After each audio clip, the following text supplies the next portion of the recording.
Hey, hi everyone. Just give me a minute. Let me configure my setup actually.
Hi everyone. So, sound. Good evening. Am I audible and visible? Okay. Thanks, Alkesh, for confirming. Thanks, Uzai. Thanks, Pratik, Roshan, Anuj.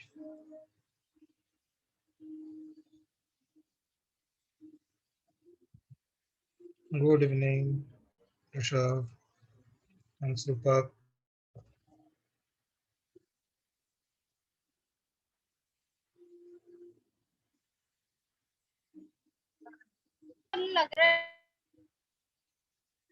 आज का जो topic है ना वो बहुत ही simple सा है, ठीक है। और मैं देखता हूँ मेरे लैपटॉप पे चांसेस कितना है, दिखा पा रहा है। ओके, देखते हैं, कवर हो जाएंगे। तो तो लास्ट डे हम लोगों ने वो कवर किए थे, दैट इज वेब आर्किटेक्चर के जो बैक एंड रिलेटेड जो स्टफ है, ठीक है। ऐसे एक्चुअल वेब ऐप में सब कुछ हम लोग वो करते हैं, कैसे मेंटेन होते हैं सारे के सारे बैक एंड स्टफ, ठीक है। कैसे डेटाबेस कनेक्टेड होते हैं, कैसे रिक्वेस्ट रिस्पॉन्स साइकिल वो होते हैं, सब कुछ हम लोगों ने सीखे थे।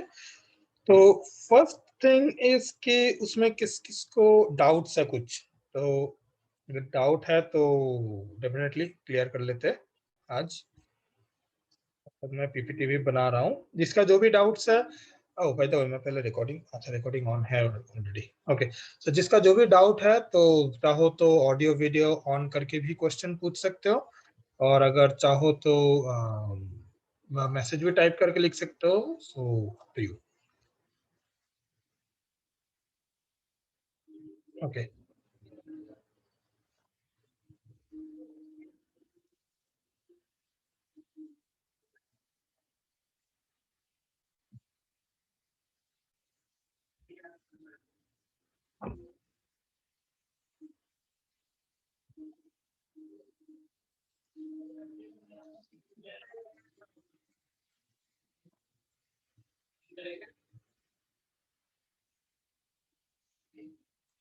क्या कुछ डाउट्स नहीं है क्या?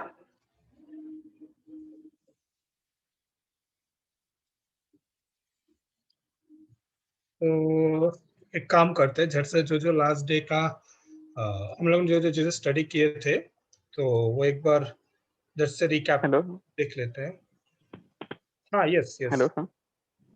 हाँ बोलो। सर एक्चुअली मेरा एक डाउट था कि क्लस्टर मतलब डाटाबेस क्लस्टर में मतलब हर एक नोड को अपन श्रैंक्स देते हैं कि मतलब तो वो जो श्रैंक्स रहता है वो अलग अलग एक सेपरेट सर्वर रहता है क्या? नहीं नहीं, हाँ ये डिपेंड करता है एक्चुअली।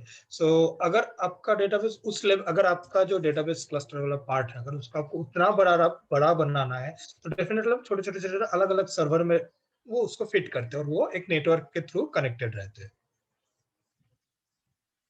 एक्चुअली वही वैसे ही एक्चुअली हम लोग करते हैं, क्योंकि क्या है ना कि एक कंप्यूटर का भी मतलब एक सर्वर में रन हो रहा है, मतलब उसमें तो एक ही प्रोसेसर है, राइट? तो मतलब उसका भी एक लिमिट है, राइट? तो अगर मुझे अगर डेटाबेस को एक्सटेंड करना है और अगर मैं वो एक ही सर्वर के ऊपर ही अगर मुझे बेस, अगर ऐसा है कि मान लो कि मुझे सिर्फ एक ही सर्वर में ही रहना है, तो मतलब उसमें भी एक लिमिटेशन आ जाएंगे। ठीक है, तो इसीलिए हम लोगों को डिफरेंट डिफरेंट सर्वर में एक डेटाबेस का एक हिस्सा यहाँ पे, एक डेटाबेस का एक हिस्सा यहाँ पे, वैसे करना होता है।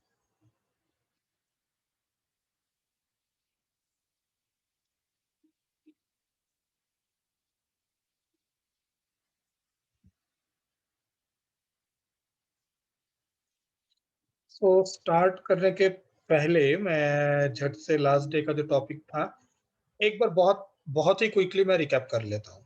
ठीक है, मैं स्क्रीन शेयर कर देता हूँ।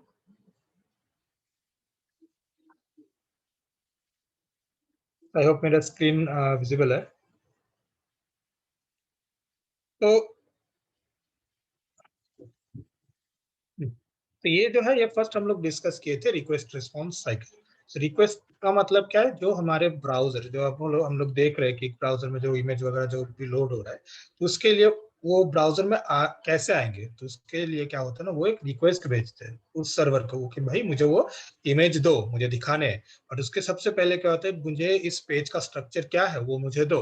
तो ये जो सिग्नल जाता है, that is basically the request. और उस रिक्वेस्ट के एज एन आंसर, के उसके आंसर पे जो सर्वर रिटर्न करते हैं, दैट इज रिस्पॉन्स। ये हम लोगों ने देखे थे। ठीक है, तो नेक्स्ट हम लोगों ने क्या देखे थे कि बहुत पहले क्या होता था कि बेसिक एचटीएमएल सीएसएस ये सब चीजें यूज करके वेबसाइट बनाया जाता था, जिसको हम लोग बोलते थे स्टैटिक वेबसाइट। ठीक है, तो स्टैटिक वेबसाइट मतलब क्या है कि जो वेबसाइट में सारे के सारे कंटेंट सेम होते हैं। ठीक है, वो मैं अगर लॉगिन करूँ तो भी सेम। आई मीन लॉगिन का तो फंडा ही नहीं रहेगा उसमें फर्स्ट ऑफ ऑल। तो मैं अगर विजिट करता हूँ तो सेम, तुम विजिट करोगे तो सेम, सब विजिट करेंगे तो सेम ही कंटेंट दिखाएंगे। उसमें कोई लॉजिक वगैरह का उतना कॉम्प्लेक्सिटी कुछ नहीं है, एकदम वेरी बेसिक और सिंपल वेबसाइट है। उसके बाद क्या हुआ कि डायनामिक वेबसाइट बनी। तो डायनामिक वेबसाइट जब बना, तो ये वाला पार्ट हम लोग जो है वो कर रहे थे काउंट, ये सिर्फ इतना सा। ठीक है, ये पार्ट सिर्फ। अब उसमें क्या हो गया कि हम लोग जो है क्वेरी भेजते हैं लिंक लिंक के थ्रू। ठीक है, इसको कैसे देख सकते, सैंपल में भी दिखा भी सकता हूँ।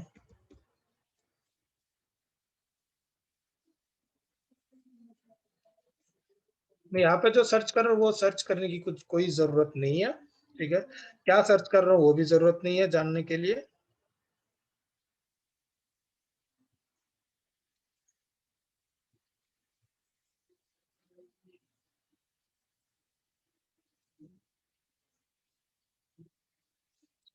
ये एक वेबसाइट है, ठीक है, बेसिक वेबसाइट है। अब इसमें कोई एक पर्टिकुलर रिसाइकल रिसाइकलिंग टाइप के कुछ पेजेस वगैरह है, तो जो भी है मुझे उससे कुछ लेना देना नहीं है। ठीक है, इतना सा कंटेंट है। अब ये id इज इक्वल टू 1, देखो ये जो पार्ट है ना, ये एक पैरामीटर जो है अंदर गया है। ठीक है, इस 1 की जगह पर अगर 2 हो जाते हैं, इसमें भी कुछ आएगा। तो देखो ये एक नया पेज आ गया है, ये लास्ट वाला पेज नहीं है। यहाँ पे हु वी आर ब्ला ब्ला ब्ला ये सब है। लास्ट वाले में यहाँ पे अलग था, drop of buy back something, right? तो अभी इसमें क्या है, तो ये डायनामिक कैसे बनेगा, डायनामिक में क्या होता है ना, हम लोग सिर्फ एक पैरामीटर पास कर देते हैं और उसके बेसिस में क्या होता है ना, कंटेंट जो है तो वो डेटाबेस से उठा के लाते हैं। ठीक है, और सिर्फ बीच वाला एक पर्टिकुलर एरिया को जो है ना सिर्फ हम लोग चेंज करते हैं। तो बेसिकली इसमें क्या हुआ कि हम पूरा कोड जो है ना वो रीयूज होते हैं। ठीक है, हमें अगर नॉर्मल तुम HTML से अगर बनाने जाओगे तो इस पेज के लिए कोड लिखना पड़ेगा। ठीक है, ये वाले पेज के लिए अब नेक्स्ट जैसे नेक्स्ट पेज इसके लिए फिर से लिखना पड़ेगा। बट जब डायनामिक हो जाता है तब क्या करते हैं हम लोग, सिर्फ इतना सा पार्ट का जो है ना ये डायनामिक जो हम लोग बनाते हैं, तो ये सारा का सारा जो बाकी कोड है ना वो एग्जैक्टली सेम है, तो सेम कोड को हम लोग रीयूज करते हैं। ठीक है, so that is dynamic content, dynamic website as of now। अब इसमें क्या हो गया कि हम लोग ये क्वेरी जो है पास करते हैं वाया URL और पोस्ट मेथड और different different kind of method, तो वो हम लोग बाद में देखेंगे उसके डिटेल में।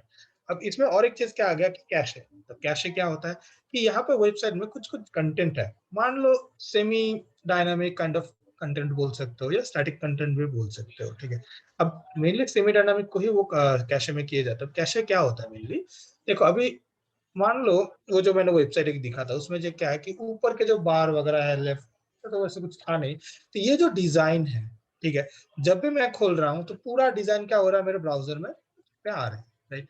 अब अगर अगर हम लोग ऐसा कर देते कि ये जो इमेज था पहले जैसे एक लोगो था ऊपर का जो साइड बार था, तो छोटा छोटा पार्ट, ठीक है, उसको हम लोग क्या कर देते स्टैटिक पार्ट में डाल देते हैं, यानी कि जब मैं वो पार्ट और वो ब्राउजर में मैं डाल के रख देता हूँ, उससे क्या होता है कि जब भी मैं मान लो आई मीन एक कॉपी सर्वर में रख देता हूँ एक कॉपी ब्राउजर में रख देता है, ठीक है। अब मान लो जब भी मैंने वो वेबसाइट पहली बार खोला तो मेरे ब्राउजर में वो जमा हो गया।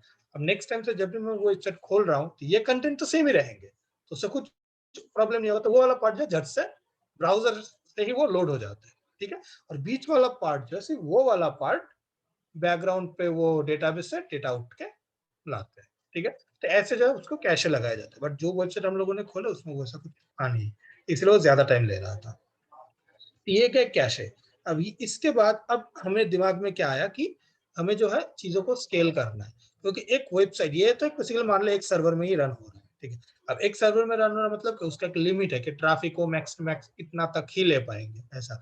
अब उससे भी ज्यादा ट्रैफिक आ गया तो क्या होगा, तो ऐसा तो नहीं कर सकते ना कि एक वेबसाइट में सिर्फ मान लो कि 1000 ट्रैफिक हैंडल कर सकता है, तो मैं तो ऐसा नहीं कर सकता ना मेरे बिजनेस को कि चलो मैं सिर्फ ऐसे ही वेबसाइट बनाऊंगा जो सिर्फ और सिर्फ 1000 ट्रैफिक को ही ले पाए।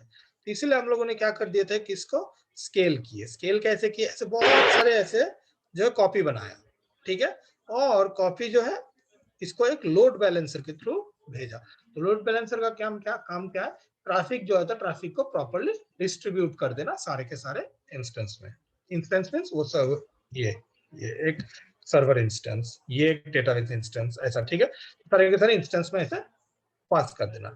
अब यहाँ पर क्या है कि डेटाबेस को हम लोग अलग रख दिए, ठीक है। तो मतलब जहां से भी जो डेटाबेस ऑपरेशन है वो यहाँ से डेटा लेके वहां पे रिटर्न कर देते हैं। अब इसमें और एक प्रॉब्लम क्या आ गया कि सब लोग जो डेटाबेस है तो पूरा डिपेंडेंसी है, ठीक है, क्योंकि डेटाबेस तो एक ही है अभी। तो हमें क्या करना होगा, डेटाबेस को भी स्केल करना। डेटाबेस को स्केल कैसे करेंगे, तो डेटाबेस को स्केल करने के लिए फर्स्ट जो हम लोग ये कंसेप्ट को अपनाए हैं जिसको हम लोग बोलते हैं कि मास्टर स्लेव आर्किटेक्चर। तो इसमें क्या है, ये बैकएंड मान लो जो हमारे बैकएंड डायनामिक जो वेब ऐप पे जो कोड लिखे हुआ है वो है, ठीक है। तो डेटाबेस का क्या है, डेटाबेस में मास्टर स्लेव कंसेप्ट यूज कर रहे हैं। उसमें क्या करते हैं हम लोग, जो मेन जो डेटाबेस है ना उसको हम लोग मास्टर ट्रीट कर लेते हैं और उसके बहुत सारे हम लोग जो है कॉपी बना लिए। अब सारे के सारे जो कॉपीज है उसको हम लोग बोल देते हैं स्लेव। अब इसमें कैसे करते हैं हम लोग, मास्टर का एक खासियत क्या है ना, जब भी तुम एक डेटा मास्टर में रखोगे तो मास्टर ऑटोमेटिकली क्या करेंगे, सारे के सारे स्लेब में ना उसी पर्टिकुलर जगह पे बोल देंगे भाई आप स्टोर कर लो ये डेटा को, ठीक है। तो ऐसा फीचर होता है। तो हम लोग इसीलिए क्या करते हैं कि वेबसाइट में जब भी कुछ चीजें राइट करना होता है तो हम लोग मास्टर में राइट कर देते हैं और मास्टर पीछे अपने सारे के सारे जो स्लेब्स है सब में डाल देते हैं फाइल रिकॉर्ड को। और जब रीड करने के बाद आते हैं तो अब हम लोग मास्टर में नहीं करते, तब हम लोग अलग अलग स्लेब से जो है ना वहां से रीड करते हैं, ठीक है। अब इसमें एक दिक्कत आ गया कि मास्टर पे तो पूरा डिपेंडेंसी है इसमें, क्योंकि उसमें राइट हो रहा है सिर्फ, ठीक है। रीड के लिए तो मैं ये स्लेब भी यूज कर सकता हूँ, ये स्लेब भी यूज कर सकता हूँ। मान लो ये स्लेब चला भी गया कोई फर्क नहीं पड़ता, दूसरा स्लेब भी है। बट अगर मास्टर गायब हो गया, मास्टर क्रैश हो गया, कुछ भी हो गया, ठीक है, तो क्या होगा, ठीक है। तो ये एक दिक्कतें है। तो इसीलिए क्या होता है ना, वो इसमें हम लोग कॉन्फ़िगर कर सकते हैं कि अगर मास्टर गायब हो गया या क्रैश हो गया या काम नहीं कर रहे तो हम किसी भी स्लेव को भी मास्टर में कन्वर्ट कर सकते हैं, जो मेनली ऑटोमेटिकली हो जाते हैं। इसमें क्या हो गया, यहाँ पे मास्टर जो है वो गायब हो गया। तो ये वाला जो स्लेव है, ठीक है, ये वाला स्लेव क्या कर दिया कि मान लो हम लोगों ने ऐसे कॉन्फ़िगर करके रखा कि ये प्रायोरिटी 1 है, ये प्रायोरिटी 2, ये 3, ये 4। तो क्या हुआ, जब भी मास्टर गायब हो गया तो ऑटोमेटिकली ये जो है ना इसका प्रायोरिटी हाईएस्ट है, तो ये ऑटोमेटिकली मास्टर वाले जगह पे आ गया, ठीक है, और नॉर्मल तरीके से काम कर रहा है, ठीक है। तो ये है मास्टर स्लेव आर्किटेक्चर। इसके बाद हम लोग जो है ऐसे देखें कि अब एक डेटाबेस जो है ये मास्टर बोलूं या एक स्लेव, ये तो मतलब एक पूरा डेटाबेस का कॉपी है। तब ये कहीं पर भी रहना तो उसका भी एक तो लिमिट होगा। अगर मैं उसको नॉर्मल एक सर्वर में रख दिया जिसमें मान लो 2-3 टीबी के डेटाबेस सॉरी डिस्क लगा के रखा है, तो उसमें क्या होगा कि डेटाबेस का कैपेसिटी भी उतना ही होगा। अब अगर मुझे उससे भी डेटा लगाना रखना है उसमें, तो क्या करने वाले हैं। तो इसीलिए हम लोग कौन सा कंसेप्ट कर लिए, वो है कि डेटाबेस के क्लस्टर बनाते हैं। उस टाइम पे क्लस्टर में बहुत सारे कंप्यूटेशनल यूनिट मिलके एक क्लस्टर बनाते हैं, ठीक है। अब इसमें क्या हो गया कि ये इसमें बहुत सारे जो छोटे-छोटे टुकड़े में डिवाइड कर दिए कि चलो इसमें जो एक टेबल का टुकड़ा रख दिया, वहाँ पे दूसरा टेबल रख दिया, ऐसा तीसरा टेबल रख दिया, ठीक है। तो डेटाबेस पे जो है डेटाबेस इंजन में ये सारे के सारे चीजें जो है ना थोड़ा-सा कॉन्फ़िगर करना होता है, बट वो इजीली सपोर्ट कर लेते हैं। तो अब इसमें क्या होगा, तो ये नोड 1, नोड 2, नोड 3 ये सब मिलके एक पूरा डेटाबेस स्ट्रक्चर बना दिया, और ये नोड 1, नोड 2 इन सबको हम लोग बोलते हैं शार्डिंग, सॉरी डेटाबेस शार्ड। और ये जो है ये जो टेक्निक है जो ये स्प्लिट करके अलग-अलग करके से टुकड़ा करके रखता है, इसको हम लोग बोलते हैं डेटाबेस शार्डिंग। नेक्स्ट हम लोगों ने जो चीजें देखे कि यहाँ पर की multi tenant architecture. Multi tenant architecture means मेरा एप्लीकेशन सेम है, बट मुझे क्या है ना डिफरेंट डिफरेंट तरीके से वो जो है ना बिहेव करेंगे। तो इस टाइप के यानी कि थोड़ा एडवांस टाइप के जो नॉलेज मान लो कैसे करते हैं हम लोग एडवांस आर्किटेक्चर्स में। इसमें हम लोग क्या करते हैं, मान लो मुझे दो अलग अलग टाइप के डेटाबेस यूज करने हैं, ठीक है। तो क्या कर सकते हैं, क्योंकि नॉर्मली क्या होता है ना, जैसे फॉर एग्जांपल फेसबुक, वो सिर्फ एक माई एसक्यूएल डेटाबेस या ओरेकल डेटाबेस ऐसा यूज नहीं करते, क्योंकि हर एक डेटाबेस का भी ना खुद का प्लस पॉइंट है, खुद का उसका नेगेटिव पॉइंट्स भी है, ठीक है। तो जो डेटाबेस जिस चीज के लिए बेटर है उसको उस पार्ट में यूज किए जाते हैं। तो अल्टीमेटली क्या हो जाता है एट द एंड, पूरा जो ये एक एप्लीकेशन है इसमें हो सकता है 4 या 5 डिफरेंट डिफरेंट टाइप के डेटाबेस जो यूज किए जाते हैं, ठीक है। तो ये है एक्चुअली मल्टी टेनेंट आर्किटेक्चर, ठीक है, कि मल्टीपल टाइप के डेटाबेस, मल्टीपल टाइप्स के ट्रांजैक्शन ऐसे ऐसे करते हैं, डिफरेंट डिफरेंट जो है ना सॉल्यूशन प्रोवाइड करते हैं बेस्ड ऑन इनपुट्स। तो ये है। नेक्स्ट जो हम लोगों ने और एक चीज देखी कि ये लोड बैलेंसर का जो है ना इसमें भी तो कुछ लिमिट हो सकता है, राइट। कि लोड बैलेंसर मतलब उसका भी तो वो ट्रैफिक इधर इधर इधर इधर भेज रहा है, बट उसका भी तो एक लिमिट है, ठीक है। तो उस लिमिट को कैसे ओवरकम करें, तो इसके लिए जो हम लोगों ने देखे थे कि रिवर्स प्रॉक्सी हम लोग एक्चुअली यूज करते हैं।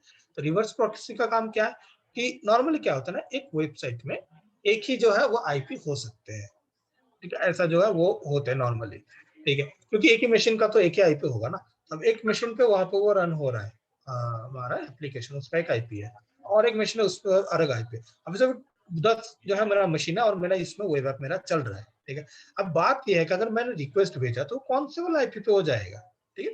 तो नॉर्मल तो हम लोग क्या करते हैं, लोड बैलेंसर यहाँ पर डाल देते हैं और उसका जो आईपी होता है ना वो भेजे जाते हैं।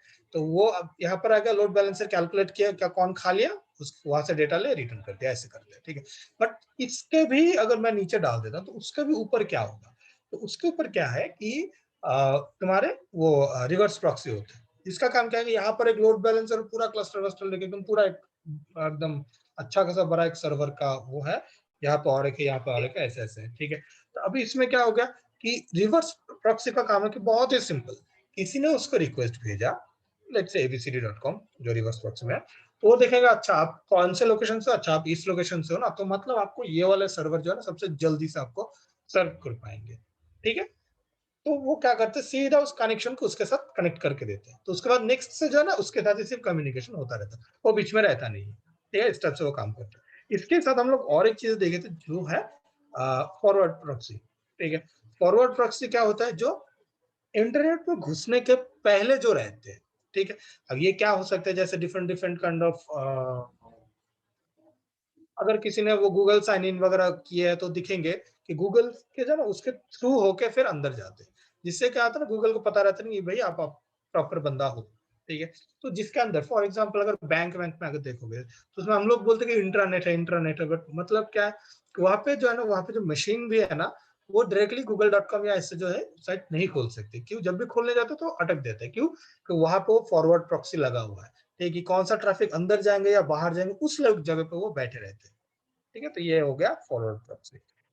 और एंड में जो हम लोग थोड़ा एडवांस कॉन्सेप्ट लिए थे कि कैसे अगर कुछ ऐसा है कि मान लो रिक्वेस्ट आ गया, रिस्पॉन्स रिटर्न करते हैं हमारे वेब ऐप, अगर ऐसा कुछ जॉब उसको करना है जो लेट्स से 1 मिनट या 2 मिनट या उससे भी ज्यादा टाइम लेंगे, ठीक है, तो हम लोग तो एक ही रिक्वेस्ट रिस्पॉन्स में तो रिटर्न नहीं कर सकते, राइट। हाँ, हम लोग डेफिनेटली कॉन्फ़िगरेशन को चेंज करके वो कर सकते हैं कि कॉन्फ़िगरेशन जो उसको 10 मिनट कर दो या 5 मिनट कर दो time out, default time out. वो होता है क्या, वो एप्लीकेशन के परफॉर्मेंस पे अफेक्ट करता है वो, तो इसीलिए हम लोग क्या कर देते हैं कि सिर्फ वो कर देते हैं, क्या बोलते हैं उसको, वो ये इस टाइप के जो जॉब्स है या रिक्वेस्ट है जो ज्यादा टाइम लेंगे उसको बैकग्राउंड में प्रोसेस करते हैं, ठीक है। तो इसीलिए हम लोग ने जो जो टेक्नोलॉजी यूज करते हैं, फॉर एग्जांपल मैसेज ब्रोकर, फिर मैसेज क्यू, ठीक है, तो फिर वर्कर्स, ठीक है, तो इस टाइप की चीजें, तो इनका कंसेप्ट वीडियोस में ऑलरेडी डिस्क्राइब किए गए, तो इसका डिटेल में फिर से मैं स्टडी नहीं कर रहा हूँ क्योंकि टाइम बहुत ज्यादा जाएंगे। तो इतना सा में किसी का डाउट है तो मुझे जल्दी से पूछ लो, फिर हम लोग जो है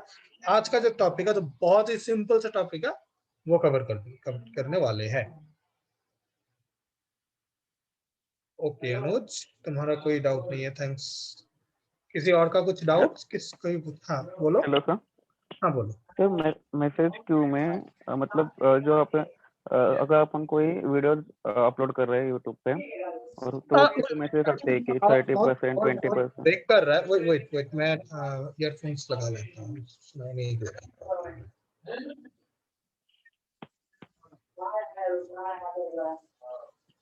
हेलो।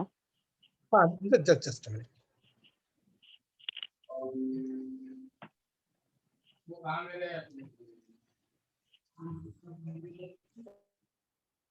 भी थोड़ा पड़ेगा। हेलो। हाँ, अभी अभी सुनाई दे रहा है, हाँ बोलो। ओके। तो सर मैसेज क्यूज में मतलब अगर अपन कोई वीडियोस अपलोड कर रहे हैं यूट्यूब पे तो दे shows us different messages that your video is 50% uploaded और 60% अपलोडेड। तो वो जो मैसेजेस अभी शो होते हैं वो ऑलरेडी उस मैसेज क्यू में मतलब फिट किए होते हैं क्या?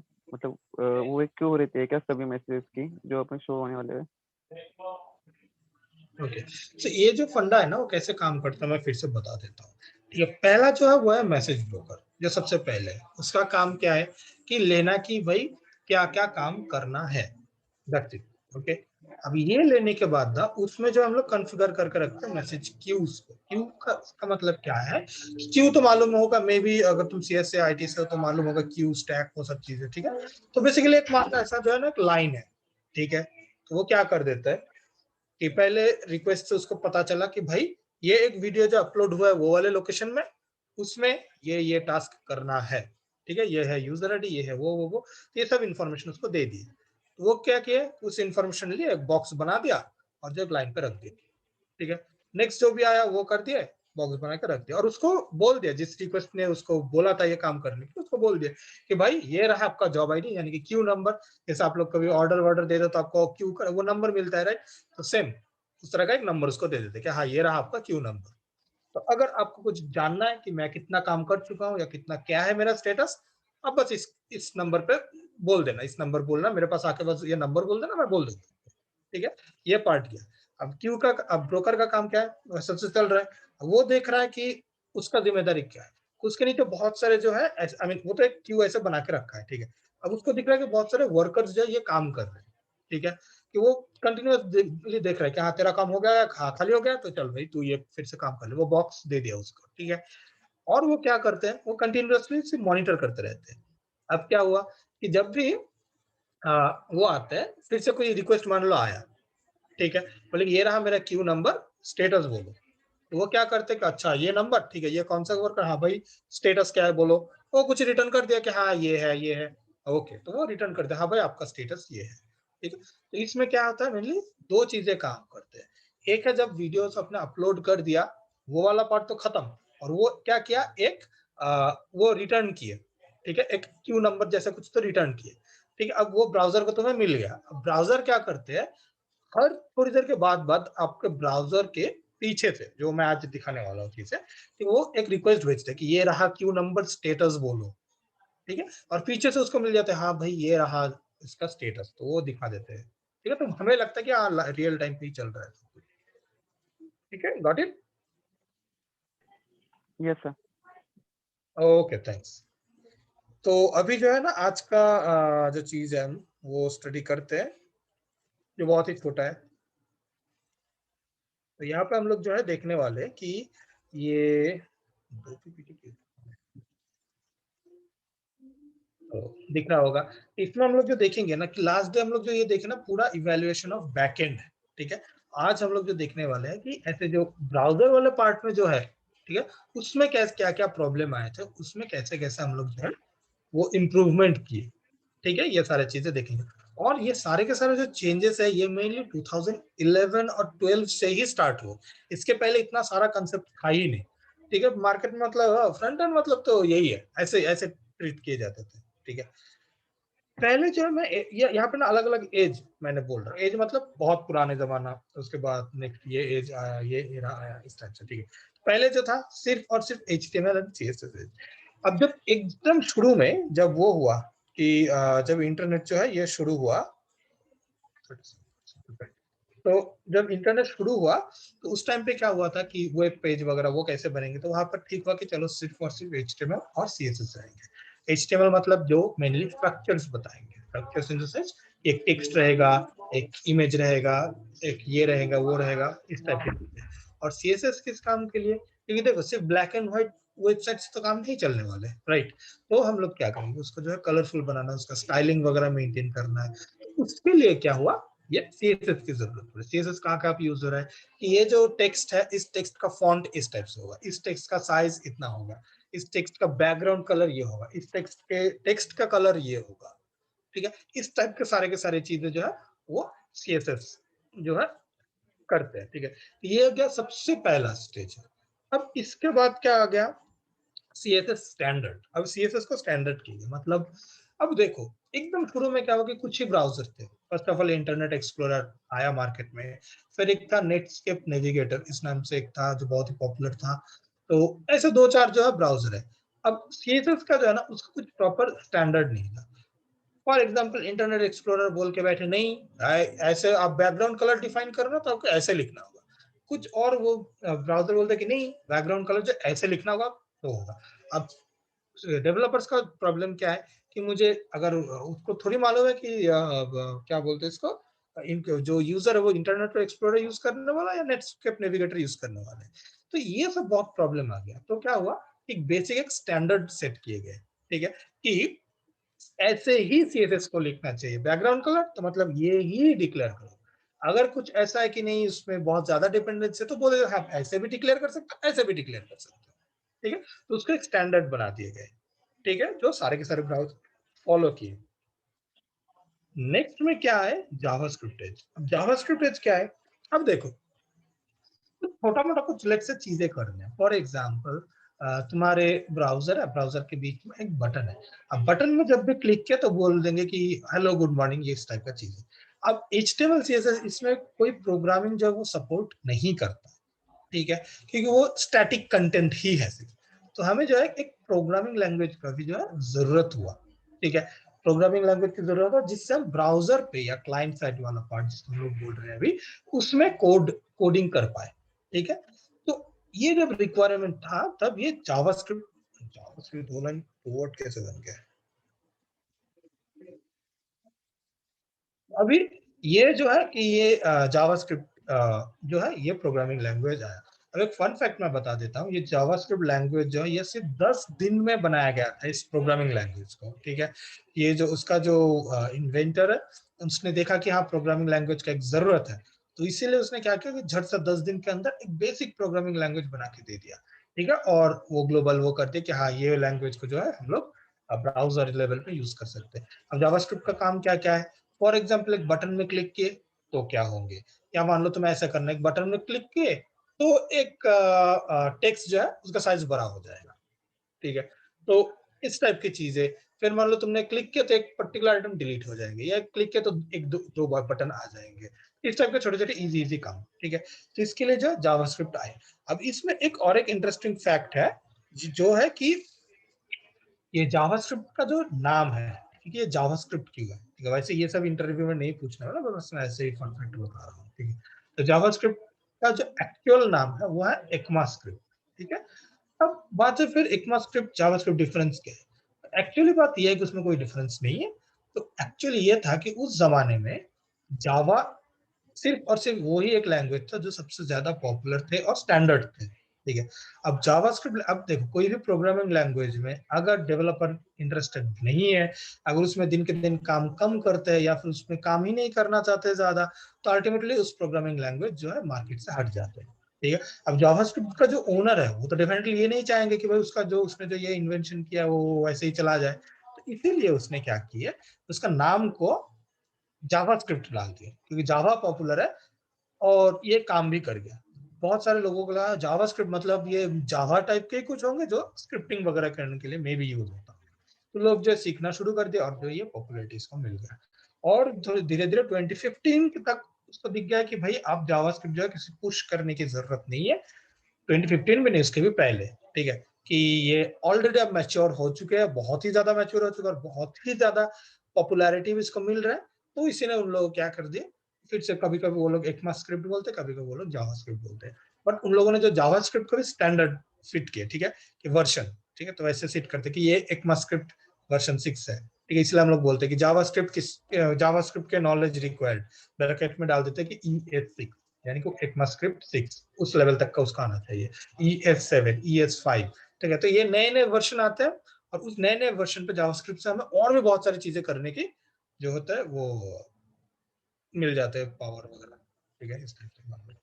ये है जावास्क्रिप्ट। बट शुरू में जावास्क्रिप्ट बहुत ही बेसिक से डॉम एलिमेंट पे काम करने के लिए लाया गया। डॉम मतलब DOM, डॉक्यूमेंट ऑब्जेक्ट मॉडल, मतलब तुम्हारे जो ये ब्राउजर जो पूरा दिख रहा है दैट इज कॉल्ड डॉक्यूमेंट, ठीक है, जावास्क्रिप्ट के लैंग्वेज में या ब्राउजर के लैंग्वेज में। उसके जितने भी ऑब्जेक्ट्स है, ठीक है, एक बटन एक ऑब्जेक्ट है, एक टेक्स्ट एक ऑब्जेक्ट है, ठीक है, इतने सारे की सारी चीजें, ठीक है, इन सबको लेकर ही जावास्क्रिप्ट का जो है एक्चुअल काम है, ठीक है। तो जावास्क्रिप्ट डॉम एलिमेंट में काम करते हैं। अब जो नेक्स्ट जनरेशन आया दैट इज फ्लैश जनरेशन, मतलब अब जावास्क्रिप्ट मान आई मीन अभी तो ब्राउजर में मान लो क्या क्या पॉसिबल है, कलर वलर सेट करना, ये चेंज करना वो चेंज करना, बट थोड़ा सा एडवांस लेवल का चीजें जाएगी, जैसे क्या कुछ एनिमेशन वगैरह दिखाने हैं, ठीक है, तो क्या करेंगे। तो इसीलिए क्या हुआ, फ्लैश जो एडोबी ने क्रिएट किए थे उन उसका जरूरत हुआ, ठीक है। तो इसमें क्या होता है कि किसी भी टाइप के एनिमेशन जो है आप सीधा ब्राउजर में डाल सकते हो, ठीक है। तो इसीलिए फ्लैश जो है वो मार्केट में आया, ठीक है। तो ऑलरेडी वेबसाइट जो इंटरेक्टिव दिखना शुरू हो गया। बट अब इसमें एक प्रॉब्लम क्या है, फ्लैश जो है वो एक एक्टिवएक्स प्लगइन काइंड ऑफ उसका वो कंसेप्ट दिमाग में मत रखो अभी के लिए।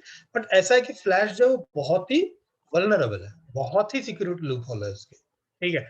कि वो अगर किसी ने मान लो किसी मैलिशियस अगर फ्लैश फाइल अगर ब्राउजर में रखे है, ठीक है, और आपका ब्राउजर अगर वो लोड कर दे, देखो ब्राउजर अल्टीमेटली क्या है, वो आपके ऑपरेटिंग सिस्टम में एक सॉफ्टवेयर है, ठीक है। तो उसको आपका ऑपरेटिंग सिस्टम को उसका परमिशन है, कुछ भी कर सकता है वो चाहे तो।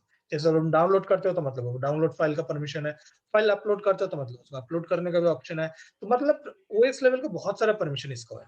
तो फ्लैश जो होता है ना उसमें एक बहुत बड़ा वल्नरेबिलिटी दिखा कि वो जो है ब्राउजर को कंट्रोल कर सकता है और फिर जो अंदर के सिस्टम पे वो घुस सकता है, ठीक है।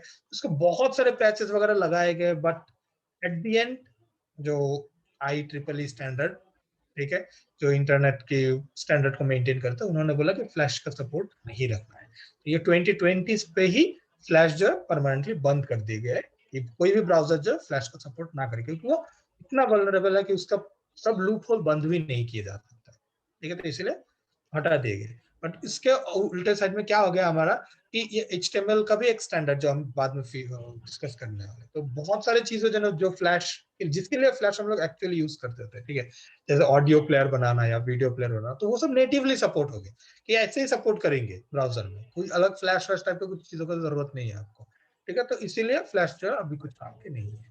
ये तो फ्लैश जनरेशन गया। फ्लैश जनरेशन के बाद क्या है, यहाँ पर एक जो रिस्पॉन्सिवनेस के कंसेप्ट आना शुरू हुआ। रिस्पॉन्सिवनेस के कंसेप्ट मतलब अब देखो मोबाइल फोन आना मार्केट में शुरू हो गया। अब जब मोबाइल फोन आना शुरू हो गया तो क्या हुआ, अल्टीमेटली मोबाइल का स्क्रीन क्या है, पोर्ट्रेट काइंड ऑफ है, हमारे लैपटॉप का स्क्रीन क्या है, लैंडस्केप काइंड ऑफ है। अब प्रॉब्लम क्या है कि जो वेबसाइट में जो कंटेंट है, अब नॉर्मली क्या होता है, जब मोबाइल पे खोलते हैं तो वो एरो बटन, राइट साइड वाला एरो बटन प्रेस करके ऐसे ऐसे स्लाइड करना होता है, और जो ताकि वो मैं कंटेंट देख पाऊँ। तो इस टाइप के कंसेप्ट प्रॉब्लम हुआ था, ठीक है। तो कंसेप्ट ये आए कि हमें ऐसे डिजाइन को बनाना चाहिए ताकि जब हम लोग मोबाइल पे खोलते तो ऑटोमेटिकली मोबाइल व्यू में वो आ जाए। जब हम लोग डेस्कटॉप में खोलते हैं तो, या फिर और भी बड़े लार्ज स्क्रीन में अगर खोलते हैं तो उस टाइप से हो जाए, सेम कोड, ठीक है। That is basically the concept of responsiveness. अगर आप लोगों को बहुत इजी एग्जांपल चाहिए, facebook.com लैपटॉप में खोलो दिख रहा है, सेम facebook.com आप मोबाइल पे खोलो तो ऑटोमेटिकली देखेंगे कि लोगो जो है साइड में था वो ऊपर आ गया, बीच वाला कंटेंट इतना बड़ा था तो उसको विड्थ थोड़ा कम हो गया, राइट साइड में कुछ बार आ गया होगा तो वो मे बी कॉर्नर में एक हिडन मेनू बन गया, तो वो वहां पे क्लिक करते हैं तो वो मेनू आ जाएंगे। ये सब कंसेप्ट जो है ये है रिस्पॉन्सिवनेस, ये कंसेप्ट आ गया। अब इसमें जो है और एक कंसेप्ट आ गया that is XML HTTP request, ठीक है। अब ये क्या है, अब देखो फॉर एग्जांपल ब्राउजर में तुम जो है ऐसे बनाए, क्या बोलते हो, यूजर नेम पासवर्ड ऐसे ही मान लो, तो वैसे अभी भी नहीं, ये कंसेप्ट देना जो है ठीक नहीं होगा, मैं कोई दूसरा कंसेप्ट सोचता हूँ। लेट्स से आपका एक वेबसाइट है और वेबसाइट में क्या है कि एक नाम डालने का ऑप्शन है, ठीक है। अब ये नाम जब आप डालोगे, या रोल नंबर, मान लो रोल नंबर डाला होगा, रोल नंबर पे जब आप डालोगे कि सबमिट, तो वो क्या करते हैं, रोल नंबर के पे जो वो नाम लिखा हुआ सब आपको वो नाम बता देंगे, ठीक है। अब जो काम है कि ये जो है ये बहुत छोटा सा एक काम है, ठीक है। और जो डिपेंडेंसी है वो डेटाबेस में डिपेंडेंसी है, राइट, क्योंकि डेटाबेस से उस रोल नंबर के जो नाम है वो उठा के ला के देंगे।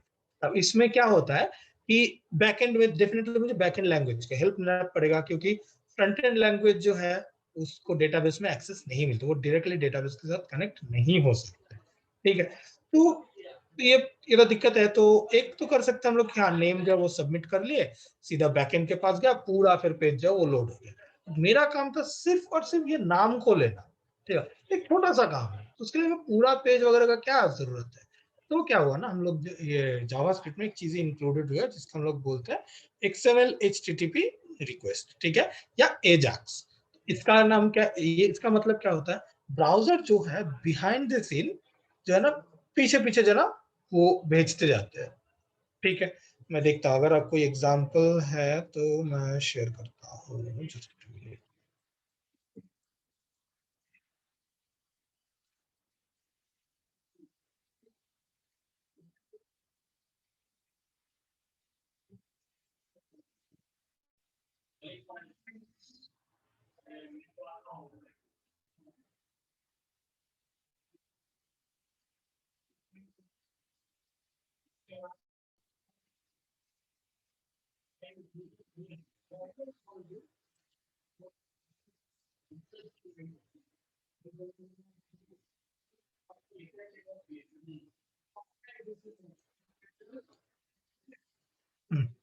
अच्छा खासा मिल गया है, मैं एक बार दिखा देता हूँ।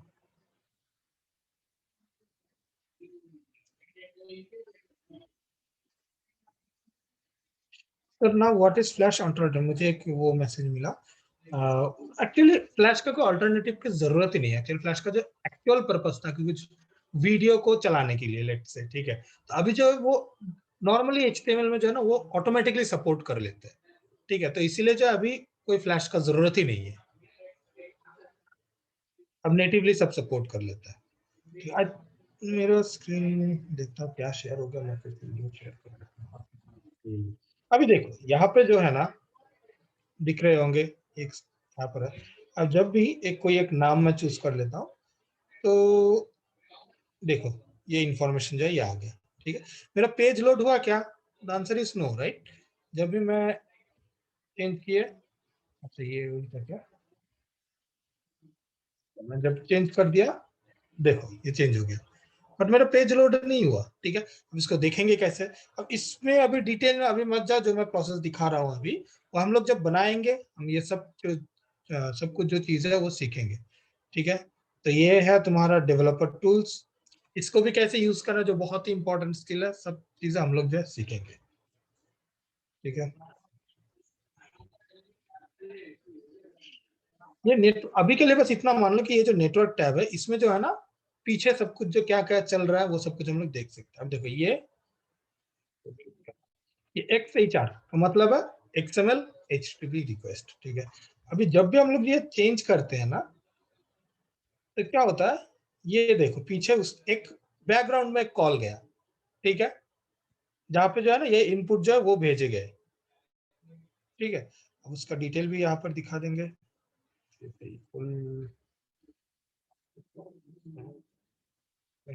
ओके, ये देखो, अब ये जो है, देखो उसने ऑलरेडी रिटर्न कर दिया ये सारे के सारे कंटेंट। और जावास्क्रिप्ट ने क्या कर दिया कि हाँ भाई मुझे तो डॉम से ही मतलब ये यहाँ के चीजों से ही काम है, तो सब बराबर से यहाँ पर बैठा दिया, ठीक है। तो ऐसे, तो ये पीछे किसको कॉल किया, इसको। चलो मैं सिर्फ इसको खोल के देखता हूँ कि ये एक्चुअल वैलिड है या नहीं। ये गेट रिक्वेस्ट है तो इसलिए मेरे यहाँ पर खोलेंगे, अदरवाइज नहीं खोलेंगे, ठीक है। तो देखो ये लिंक है, तो ये यहाँ पर कैसे आ गया कि जब भी यहाँ पे जावास्क्रिप्ट से लिख के रखे, ठीक है, कि जब भी ये चेंज होगा तो क्या होगा, तो क्या होगा, तो बस जो नाम है उसके बेसिस में ये वाले लिंक को तुम पीछे पीछे कॉल करोगे, और जो तुम्हें मिलेंगे वो सीधा लाके यहाँ पे डालना है। तो ऐसे जावास्क्रिप्ट में लिखा हुआ है। तो ये है XML HTTP रिक्वेस्ट। तो इसका भी इन्वेंशन हुआ उसके बाद। नेक्स्ट आते हैं,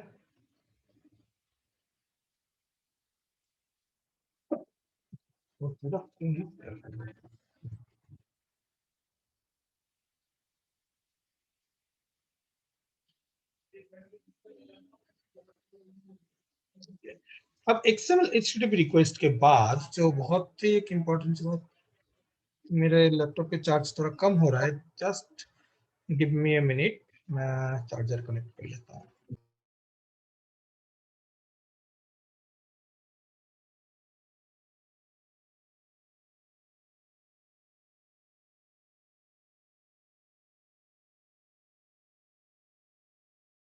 ओके ओके ओके। अभी इसके बाद जो है ना एक बहुत बड़ा और एक प्रॉब्लम है। प्रॉब्लम ये है कि जो ये है ना तुम्हारे ये बैकएंड लैंग्वेज, उसके लिए हम लोग क्या यूज कर रहे हैं, कुछ PHP या जावा, पाइथन, नोड.js, इस टाइप की लैंग्वेज। अब जब फ्रंट एंड में हम लोग यूज कर रहे हो तो सिर्फ और सिर्फ जावास्क्रिप्ट है। अभी इसमें दिक्कतें क्या है कि मान लो अगर प्रोग्रामिंग का भी करते हैं तो ये प्रोग्रामिंग जो लैंग्वेज है वो अपने हिसाब से काम करते हैं, राइट। हर एक प्रोग्रामिंग लैंग्वेज अपने अपने हिसाब से काम करते हैं। अभी बात ये है कि फ्रंट एंड लैंग्वेज और बैक एंड लैंग्वेज कैसे कम्युनिकेट करेंगे, ठीक है। कम्युनिकेट इन द सेंस सिर्फ ये कॉल करना नहीं, कॉल करना डेफिनेटली, कैसे डेटा को पास करेंगे, ये एक दिक्कत है, ठीक है। कि जैसे देखो ये लास्ट एग्जांपल जो मैंने दिखा दिया था इसमें, इसमें जैसे क्या है कि ऐसे हम लोग जो है वो पैरामीटर पास कर रहे हैं, ठीक है, और डेटाबेस जो इतना सारा चीजें रिटर्न कर दिए। अब बात ये है, क्या ये सफिशिएंट है कि क्या मैं ऐसा ही होगा कि मैं सिर्फ और सिर्फ एक ये 1 2 3 4 5 5 लेटर भेजेंगे डेटाबेस के लिए, अब बैकएंड के लिए बोलेंगे भाई डेटा दो मुझे, ऐसा पॉसिबल नहीं है। मुझे और भी बड़े और भी लार्ज स्केल में डेटा भेजना पड़ेगा। सेम तरीके से बैकएंड भी मुझे चीजें देंगे, हो सकता है कि ये तो डायरेक्टली टेबल देती है, ठीक है। देखो अभी एक चीज सोचो, एक है कि ये पूरा जो ये जो रिटर्न आया है ना, इसका अगर तुम एक्चुअली देखोगे देखोगे तो मतलब ये आया, ठीक है, टेबल टेबल ब्ला ब्ला ब्ला जो भी है। तो मतलब बैकएंड लैंग्वेज को ये टेबल नाम का एक टेक्स्ट टैग वो बनाना पड़ा, फिर TR TD, तो मतलब जो HTML का कंटेंट जो सब कुछ बनाना पड़ा। बट उसमें जो काम की चीज है वो कौन सा पार्ट है, ये कस्टमर ID जो लिखा हुआ है वो, ये जो है ये कंपनी नेम जो है ये एक्चुअल डेटा है। बट बैकएंड को क्या करना हुआ, पूरा का पूरा चीजें जो है वो रिटर्न करना पड़ा, ठीक है। तो इन सब चीजों को जो ना, इन सारे के सारे प्रॉब्लम को सॉल्व करने के लिए ना एक स्टैंडर्ड बनाएंगे ऑब्जेक्ट के। ऑब्जेक्ट का मतलब डेटा, मतलब बहुत सारा डेटा लिखा हुआ रहेगा, ठीक है। मैं भेजूंगा, मैं अगर पाइथन यूज कर रहा हूँ तो पाइथन को भी समझ में आएगा, हाँ ओके, समझ में आ रहा है कि क्या डेटा है। मैं जावास्क्रिप्ट यूज करूंगा तो उसको भी समझ में आ जाएगा, हाँ क्या डेटा है, समझ में आ जाएगा, ठीक है। ऐसा तो एक स्टैंडर्ड होना चाहिए। वो जो स्टैंडर्ड है that is JSON, JavaScript object notation. Full form से कोई मतलब नहीं है अभी के लिए, समझना चाहिए कि ये कैसे काम करते हैं। ठीक है, तो इसमें क्या होता है ना, एक स्टैंडर्ड होता है कि जिससे समझ में आए जावास्क्रिप्ट है तो जावास्क्रिप्ट, अगर सर्वर साइड की कोई भी लैंग्वेज तो उसको भी समझ में आए कि क्या डेटा भेजे जा रहे हैं। हम एग्जांपल देखते हैं एक।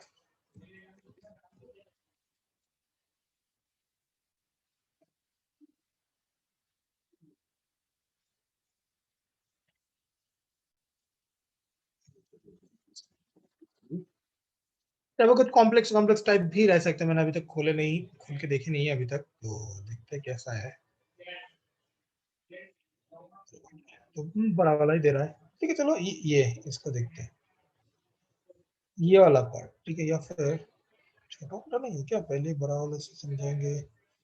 नहीं नीचे और भी बड़ा है। ओके देखो ये वाला पार्ट, ठीक है, ये एक जेसन का स्ट्रक्चर है। अभी मे भी दिखने में कुछ कॉम्प्लेक्स वगैरह लग सकता है, बट जब हम लोग काम करेंगे तो दिखेंगे ये बहुत ही इजी है, उतना टफ कुछ नहीं है, बस दिखने में ऐसा है थोड़ा। अब इसमें देखो, इससे समझा क्या रहा है, अगर मान लो ये जो टेक्स्ट ये है एक नॉर्मल सा टेक्स्ट, बेसिक बेसिक टेक्स्ट और कुछ नहीं, पर जब मैं इसको पाइथन को देता हूं और बोलता हूं भाई ये एक टेक्स्ट है जो जेसन कैटेगरी के है, आप इसको पार्स करो, तो ऑटोमेटिकली खुल के अपने हिसाब से ऑब्जेक्ट समझ लेता है कि वो है क्या। सेम जावास्क्रिप्ट को अगर मैं देता हूं भाई ये रहा जेसन, सर ये रहा एक टेक्स्ट बट ये जेसन है, तो तुम इसको पार्स कर सकते हो। तो जब भी जावास्क्रिप्ट इसको पार्स कर लेता है तो उसको समझ अच्छा ये क्या है, समझ में आ जाता है। इसमें कैसे काम कर रहा है देखो, पहले वो बोल रहे कि मेनू नाम का एक चीज है, उसके अंदर इतने सारे चीजें हैं। ओके, उसके अंदर क्या है, आईडी है जिसका नाम है फाइल, वैल्यू है जिसका भी नाम है फाइल, पॉपअप नाम है उसके अंदर ये सारे के सारे चीजें। पॉपअप के अंदर क्या है, मेनू आइटम नाम की एक चीज है, उसके अंदर बहुत सारे एरे कंटेंट। अब ये सब कॉन्सेप्ट जो हम लोग एक्चुअल प्रोग्रामिंग लैंग्वेज जब सीखेंगे सब चीजें समझ में आ जाएंगी। बट एक देखते हैं कि ये सिंपल सा एक स्ट्रक्चर जो है, अभी ये स्टडी करने बैठेंगे तो ज्यादा टाइम लग जाएंगे।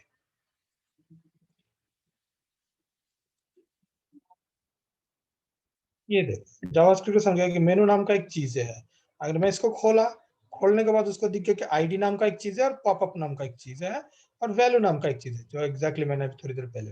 अच्छा पॉपअप नाम की चीजों के अंदर कुछ है, ओके देखते क्या है। पॉपअप नाम की चीजों के अंदर मेनू आइटम नाम की एक चीज है, मेनू आइटम नाम की चीज है। ओके, उसके अंदर क्या है, उसके अंदर 3 आइटम है। ओके 3 आइटम है, चलो खोल के दिखाओ। 3 आइटम, फर्स्ट यानी कि 0 से काउंट करते हैं, भाई 0th आइटम पे ये लिखा है, फर्स्ट आइटम पे ये, सेकंड में ये। देखो ऐसे ऐसे काम बन गया। तो ये एक स्टैंडर्ड स्ट्रक्चर जो है वो बनाया गया जेसन। तो ये सब चीजें हम लोग जो एग्जैक्ट एक्चुअल में करने वाले, तो ये सारे के सारे चीजें आसान लग जाएंगे। तो अभी के लिए तो दिमाग में क्या रखना है कि जेसन एक क्या है, एक स्टैंडर्ड स्ट्रक्चर जिसको हम लोग यूज करते हैं डिफरेंट डिफरेंट प्रोग्रामिंग लैंग्वेज। अगर आपको लेट्स आपके पास पाइथन का कुछ कोड है और आप चाहते हैं कि क्या ये एक ऑब्जेक्ट है पाइथन का ही कुछ ऑब्जेक्ट वगैरह, ठीक है, अब चाहते हो कि नेक्स्ट पार्ट जो वो नोड जेस से बनाने के लिए, या इसका एक पार्ट जो वो जावा में बनाने के लिए, ठीक है, सारे के सारे चीजें हम लोग इसको यूज करें। ये कॉमन स्ट्रक्चर जिसको यूज करके हम डेटा किसी भी लैंग्वेज में भेज सकते हैं। अब नेक्स्ट जो आप आगे लाइब्रेरीज एंड फ्रेमवर्क, तो लाइब्रेरीज एंड फ्रेमवर्क का मतलब क्या है, बहुत इंपॉर्टेंट। आई मीन अगर फ्रेशर्स हो तो कभी कभी पूछ लेते हैं what is the difference between library and framework. देखो लाइब्रेरीज क्या है, जिसमें एक तो सा एक रेडीमेड कोड है, ठीक है, फॉर एग्जाम्पल लेट्स आपका एक वेबसाइट है, ठीक है, और वेबसाइट में क्या है कि एक कॉमन टास्क जो है ना आपको करना हो रहा है कि बटन में क्लिक करने से first second third fourth fifth ऐसे 5 जो अलग अलग अलग अलग काम होंगे, ठीक। और मान लो कि ये कॉमन सी फैक्टर है, किसी का भी वेबसाइट बनाना तो ये एक इस टाइप का ये यूजेज है ही है, मान लो अभी के लिए। तो क्या कर दिया डेवलपर्स वालों ने कि ये जो कॉमन चीजें है ना, इसका एक बंडल बना के ना, कोड का बंडल बनाकर रख दिया, ठीक है, बहुत ही लाइट वेट छोटा सा कोड कि आपको फिर से लिखने का जरूरत नहीं है, मेरे पास बना हुआ है, आप सिर्फ इसको रख दो और फिर कॉल कर लो, जहां पे आपको यूज करना यूज कर लो, ठीक है। तो ऐसे जो है वो यूज करते हैं, ठीक है। तो ये है लाइब्रेरी, ठीक है, जो हमारे कुछ कुछ काम को आसान कर देते हैं, ठीक है। और फ्रेमवर्क क्या है, फ्रेमवर्क मतलब तगड़ा वाला एकदम पूरा फुल फ्लेज सॉल्यूशन, ठीक है, इसके अंदर सब कुछ है, ठीक है। फ्रॉम लेट्स से कि हाँ बटन का ये भी है आपके पास, साथ ही साथ मान लो बटन को चेंज करने का भी ऑप्शन चाहिए, हाँ वो भी है। बटन के लिए ये पाथ प्रोसेस, हाँ ये भी है। बटन के क्लिक पे वो भी होगा, वो भी है, मतलब सब कुछ है, फुल फ्लेज है। तो उसको फ्रेमवर्क बोलते हैं। अगर एक बेसिक एग्जांपल देखें, मान लो तुम्हारे पास एक स्क्रू ड्राइवर है, जो तुम्हें क्या हेल्प करेंगे, सिर्फ और सिर्फ स्क्रू को टाइट करने के लिए काम आएंगे वो, ठीक है। तो ये है मान लो तुम्हारा लाइब्रेरी। तो फ्रेमवर्क क्या है, पूरा टूल बॉक्स, जिसमें तुम्हारे ये स्क्रू ड्राइवर भी है, ठीक है, वायर को टाइट करने के लिए भी है, वायर से वो जो प्लास्टिक का कवर वो खोलने के लिए वो भी है, ठीक है, सब कुछ चीज है। तो बंडल, बड़ा वाला बंडल, ठीक है, दैट इज फ्रेमवर्क। अब बात यह है कि कौन सा वाला बेटर है, कौन सा वाला बेटर नहीं है। बात यह है कि दोनों ही बेटर है, दोनों ही बेटर नहीं है, ठीक है। मतलब डिपेंड करता है कि आपको करना क्या है। फॉर एग्जाम्पल, अगर आपका है कि आपका जो घर पे या आपके दोस्त के घर पे जो है थोड़ा सा एक स्क्रू जो वो ढीला हो गया, अब आपके पास ही है सिर्फ स्क्रू ड्राइवर, तो डेफिनेटली आपके लिए इजी होंगे, हाँ मैं सिर्फ स्क्रू ड्राइवर छोटा सा पॉकेट में लेके चले जाएंगे, टाइट करके हो जाएगा। बट अगर आपको ऐसा करना होगा हुआ इस सिचुएशन में कि अब जहां पर भी जाओगे सिर्फ स्क्रू ड्राइवर आपके लिए अलाउड नहीं है, आपको लेके जाना है तो पूरा टूल बॉक्स लेके जाओ, तो ये एक बड़ा जो हेडेक हो जाएंगे कि भाई छोटा सा काम के लिए मुझे इतना बड़ा चीजें लेके जाना पड़ रहा है, राइट। सेम जो है, अब तो इससे हमें क्या लग रहा है कि लाइब्रेरी बेटर हो सकता है उसके लिए फ्रेमवर्क से। मतलब एक और एक सिचुएशन देखते हैं, मान लो आप जो ये जो ठीक ठीक करना का ये आपका काम है मान लो, ठीक है। तो मतलब क्या है ना कि अच्छा, तो ये एक चीज मान लो कि तुम जो अपने दोस्त के रूम पे गए कि हाँ तुम्हें जो स्क्रू जो है वो टाइट करना है, ठीक है। अभी अब तुम्हें क्या दिखा उसके रूम पे जाकर, वो दोनों, अरे भाई मेरा तो यहाँ पे जो एक वायर जो है ये टूट टूट गया था, मुझे ये भी थोड़ा टाइट देना है। तो उस वक्त आपको क्या लगेंगे कि अरे मेरे पास अगर पूरा टूल बॉक्स ही अगर मैं लेके आता तो मेरे लिए अच्छा है, ठीक है। तो उस हिसाब से क्या लगेगा कि फ्रेमवर्क अच्छा है, फिर सब कुछ बंडल लेके घूम। तो और एक चीज देखो लाइब्रेरी के बिहार में कि लेट्स से आपको ये दोस्त का वहां पे जो छोटा स्क्रू टाइट करना है, आप मान लो किसी की दोस्त ने आपको बुलाया और बोले कि उसको वायर थोड़ा टाइट करना है, तो आप जो जिसके पास जाना, आप सिर्फ उसका उतना सा मशीन है, एक छोटा सा एक ही मशीन जो वो पॉकेट में लेके जा सकते हो, और टूल बॉक्स जो वो एंटायर टूल बॉक्स आप पॉकेट में लेके नहीं जा सकते। तो अगर आपका काम छोटा है फिर भी आपको क्या इतना बड़ा चीजों को कैरी करना होगा। सेम वेब डेवलपमेंट होगी, ठीक है। अगर आपका काम छोटा छोटा छोटा छोटा काम है, उसके लिए मेरा लाइब्रेरी बेस्ट है, ठीक है। हर एक जगह पे मैं इतना बड़ा हेवी कोड बेस को लेके जाने का कोई मतलब ही नहीं है, ठीक है। अब नेक्स्ट और एक फेवर देखता अभी फ्रेमवर्क के बारे में। अब देखो फ्रेमवर्क मतलब क्या, फुल फ्लेज सॉल्यूशन, मतलब इसके पास सब कुछ है, जो मर्जी आप ले लो, सब आपके पास अवेलेबल है। इससे क्या होता है प्लस पॉइंट, कि हो सकता है कि आपको फ्यूचर में कुछ और चीजों की जरूरत पड़े, लेट्स से कि ये स्क्रू टाइट और स्क्रू टाइट या वायर ऐड करना और भी कुछ चीजें, ठीक है। अब आपको दिख रहा है अरे इसके लिए तो मुझे और एक मशीन चाहिए या छोटा टूल चाहिए, बट वो अब मिल नहीं रहा है मार्केट में। अब ढूंढ नहीं रहे हो कहाँ पर मिलेगा, इसका सपोर्ट है या नहीं, तो बहुत हेडेक है। अगर आप टूल बॉक्स ले लेते हैं तो मतलब जो जो चीजें चाहिए सब आपके पास अवेलेबल है, और जो बेस्ट बेस्ट एक के साथ दूसरा बहुत बेस्ट अच्छे तरीके से कंफर्टेबल है, वैसे ही आइटम जो है दिए जाते हैं, ठीक है। तो इसमें क्या होगा, फ्रेमवर्क विन हो रहा है। मतलब वेब डेवलपमेंट पे अगर देखें तो ऐसा होता है कि बहुत बार कि वेबसाइट में मतलब बहुत सारी चीजें करना होता है अपने वेब एप्लीकेशन में, ठीक है। तो सारे के सारे चीजों को ऑलरेडी स्टैंडर्ड सॉल्यूशन जो है ना फ्रेमवर्क ऑलरेडी लेके आता है, बट उसका जो है सपोर्ट जो I mean library, as a library में क्या होता है सब एक साथ आपको नहीं मिलेंगे। आपको ये वाला पार्ट करना है, इसके लिए वो लाइब्रेरी आपको ढूंढना पड़ेगा, दूसरा लाइब्रेरी जो इसके साथ अच्छी तरह से जाए, तो उस टाइप का लाइब्रेरी आप दूसरे काम के लिए यूज करना पड़ेगा। तो ऐसे छोटे छोटे छोटे छोटे बहुत सारे चीजों पर वैसे लाने होता है। तो ये है लाइब्रेरीज वर्सेस फ्रेमवर्क। अब जो CSS लाइब्रेरीज फ्रेमवर्क जो है अब मार्केट में आए, CSS लाइब्रेरीज फ्रेमवर्क मतलब इसमें क्या है, सबसे पॉपुलर है बूटस्ट्रैप। ये कैसे काम करता है, वेरी बेसिक मैं दिखा देता हूँ हल्का सा एग्जांपल। मान लो तुम्हें क्या करना है, वेबसाइट में एक बटन सेट करना है, ठीक है।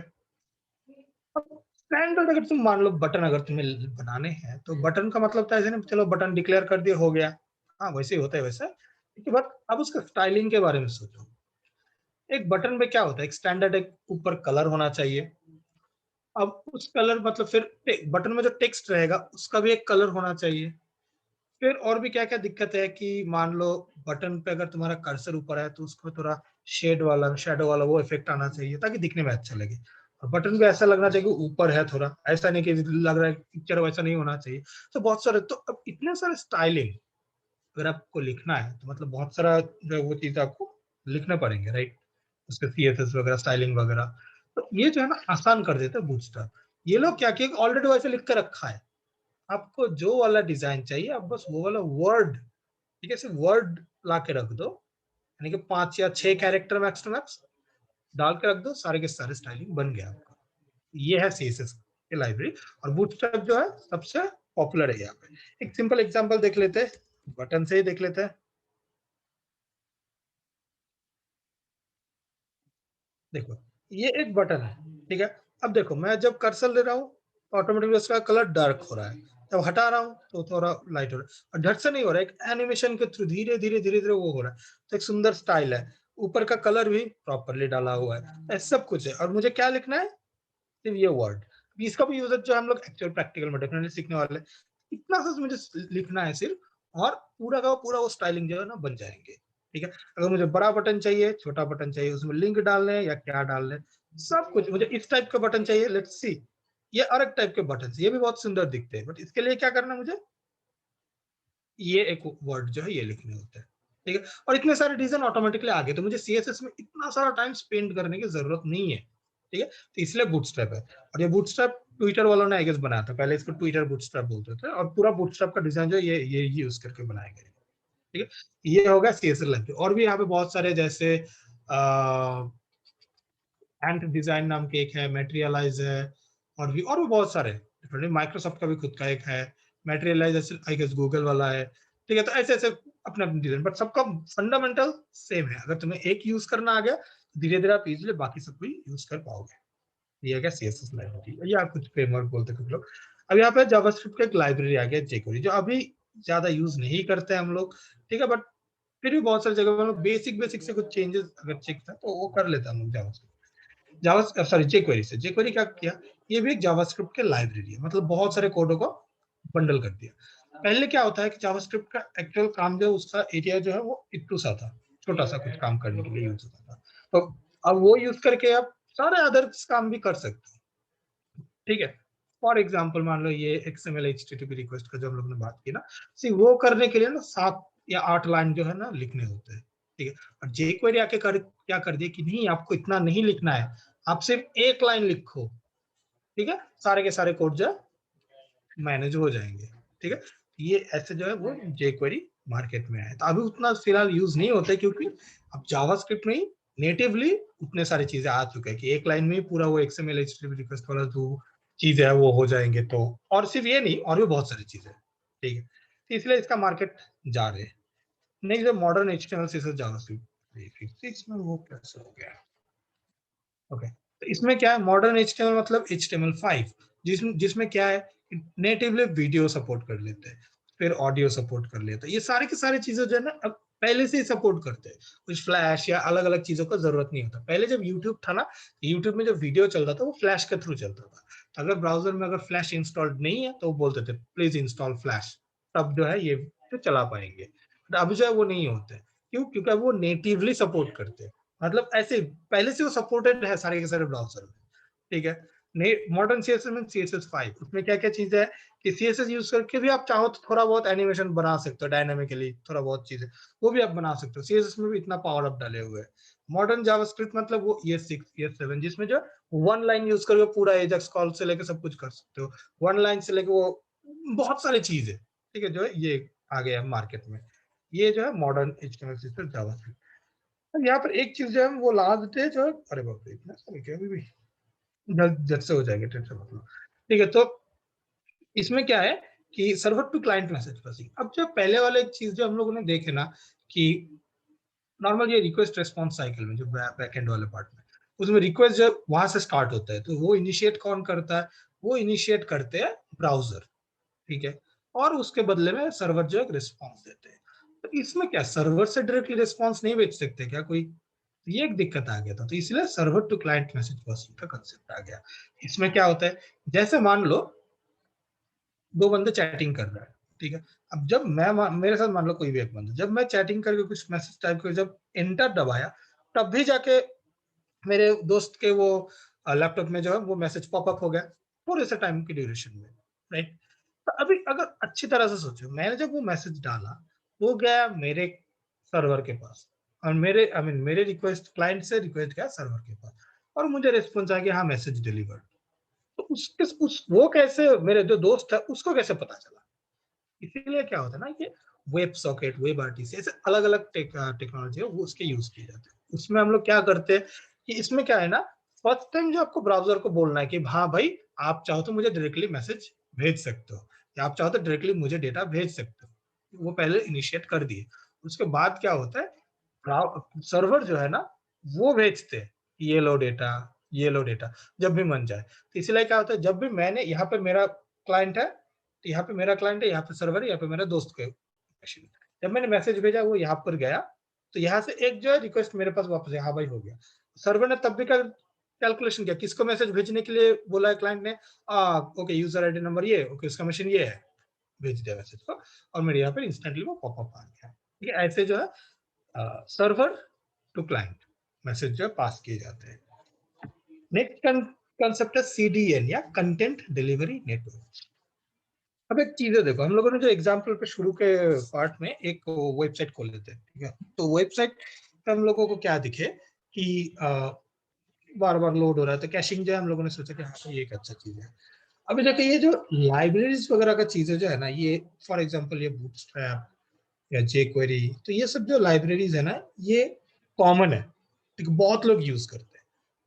अभी मान लो तुम्हारे वेबसाइट में भी जो है वो डला हुआ है, तुमने यूज किया है।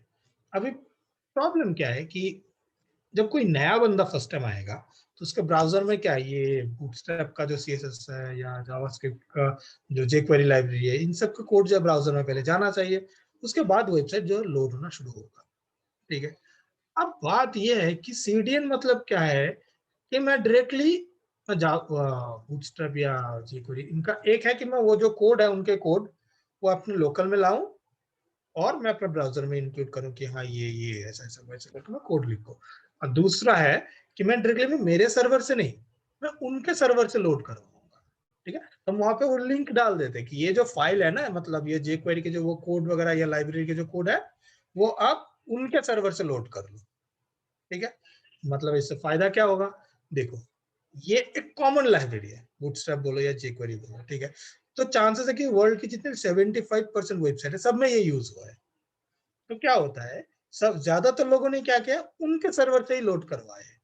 प्लस पॉइंट क्या है कि तुम कोई भी जब नया कोई भी जब आपको वेबसाइट में आएंगे, तो ब्राउजर दिख रहा है, कोड रीड कर रहा है, तो उसको जब भी दिखा हाँ जे क्वेरी ओके लोड करना है, बट लिंक जो थर्ड पार्टी, वो क्या बोलेंगे, अच्छा ब्राउजर के कैफे में तो ऑलरेडी है, क्योंकि आपके वेबसाइट में विजिट करने के पहले 4-5 जितने भी वेबसाइट में विजिट किए थे वहां पर ऑलरेडी वो कैश वहां पे ऑलरेडी कैश में आ गया था, तो सीधा वहां से लोड कर दो।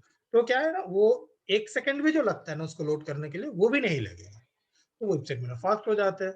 ठीक है, तो ये है सीडीएन का कंसेप्ट। सीडीएन का मतलब कंटेंट डिलीवरी नेटवर्क। नेक्स्ट जो चीजें है बैकएंड का, एक चीज जो हम लोगों ने मिस कर दिए थे, that is backend improvement of code reusability. अभी बैकएंड के कोड जो है नॉर्मल बेसिक सा वो था, तो इसमें क्या आ गया नया कि बैकएंड के कोड जो है उसको रीयूजेबल कैसे करें, उसके बारे में कंसेप्ट आ गया मार्केट में। उसमें क्या किए जाते हैं कि एक particular code piece of code है इतना बड़ा पूरा वेबसाइट का, और एक पीस ऑफ कोड है इतना बड़ा। अभी इसमें जो दोनों में कॉमन है, ये हेडर, ये हेडर, ठीक है, तो जब कोई बंदा, अब क्या मैं पूरा का पूरा पेज का कोड इसके लिए भी लिखने बैठू, इसके लिए भी लिखने बैठू, जबकि सेम पार्ट है, मान लो हेडर और फुटर ये तो कॉमन होते हैं, राइट, सब पूरा इंटर वेबसाइट में सेम ही होता है। तो इसलिए क्या हो गया कि कोड रीयूजेबिलिटी का भी फीचर्स आ गया, मतलब मुझे सिर्फ एक कोड लिखना कि ये जो कॉमन कोड है ये एक जगह पे मैं लिख दूंगा, और जब पेज रेंडर करने के बाद आता है तो बैकएंड ऐसे बोलते हैं कि कोड नहीं बोलेगा, हाँ ये तो कोड लिखा हुआ है, तो ये बीच वाला पार्ट देना, ये यहाँ से कोड डालो, कैलकुलेशन करो, HTML बन गया, रिटर्न करो। ऐसे करते हैं, तो कोड को रीयूज करते हैं हम लोग। ये सारे के सारे चीजें भी हम लोग जो है सीखने वाले हैं कैसे करते हैं। अब जो बहुत ही इंपॉर्टेंट चीज आ गई that is single page application. ठीक है, चैटिंग पे कुछ मैसेज आए हैं, मे बी देखता हूँ। Yes, template inheritance, exactly Alkesh. इसको हम लोग जो टेम्पलेट इनहेरिटेंस भी बोलते हैं, ठीक है। जो पहले हम लोग टेम्पलेट बना के रखे हैं, ठीक है, और बोलते हैं कि भाई इसको जो इनहेरिट कर लो, मतलब इसको ले लो, एक खांचा जो ये टेम्पलेट जो उसको ले लो, बीच वाले पार्ट पे वो डाल दो, इस टाइप से। अब सिंगल पेज एप्लीकेशन, अब ये क्या है, अच्छी तरह से और विथ में एग्जांपल भी मैं यहाँ पर दिखाऊंगा। अभी जो है सर्वर साइड से तो ये सब पॉसिबल हो गया, ठीक है। ये एक टेम्पलेट है, यानी कि बीच वाला पार्ट अलग होगा, ये वाला पार्ट में वो डेटा डालो, रिटर्न कर दो। प्रॉब्लम ये है कि जब मान लो तुम एक वेबसाइट में गए, वेबसाइट abcd.com, उसका एक पेज है xyz, यानी कि abcd.com/xyz, ठीक है। अब जब तुम xyz में गए हो, सर्वर तो बिंदास इंटेलिजेंट है, बोल दिया हाँ कोड जो है ये पहले से लिख के रखा हुआ है, बीच वाला पार्ट चेंज करके दे दिया। बट आपके ब्राउजर पूरा पेज को ही रेंडर किए फिर भी, राइट। मतलब यहाँ पे वो क्या था,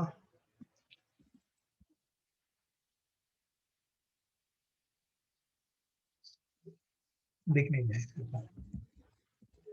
वो एग्जांपल जो है ना उसको ही मैं दे देता हूँ, ठीक है, तो प्रॉपरली दिखेंगे।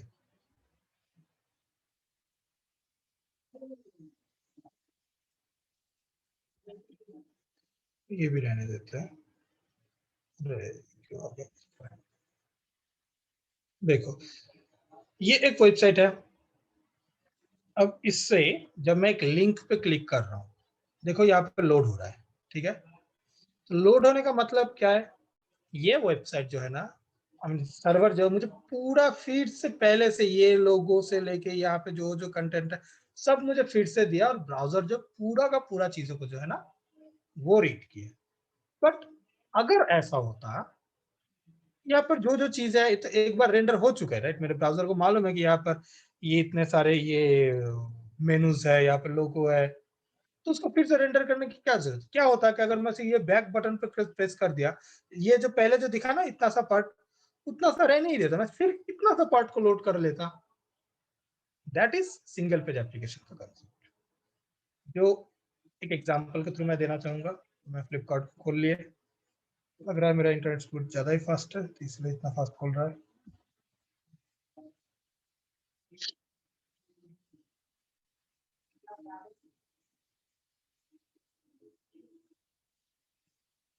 देखो, यहाँ पे जो है मैंने पेज चेंजेस किया, बट यहाँ पर कुछ लोडिंग का कुछ दिखा क्या, कुछ भी नहीं दिखे, ठीक है। फिर से देखो, मैं flipkart.com पे क्लिक कर रहा हूँ, कुछ चेंजेस हुआ क्या, यहाँ पे लोडिंग वोडिंग कुछ नहीं है। थोड़े टाइम के बाद सिर्फ ये टेक्स्ट जो है ये चेंज हो गया, अंदर का कंटेंट सिर्फ उतना सा चेंज हो गया। अगर मान लो कुछ मैं मोबाइल इसमें चलता हूँ, यूआरएल चेंज हो गया, सब चेंज हो गया, बट इतना सा पार्ट जो उसको कुछ चेंज ही नहीं किए, सिर्फ इतना सा पार्ट चेंज किए, ठीक है। तो क्या होता है, स्पीड जो है बहुत ही बढ़ जाते हैं वेबसाइट के, ठीक है। अब नेक्स्ट चीज क्या है, तो एक मोबाइल का वो खोल लेते हैं,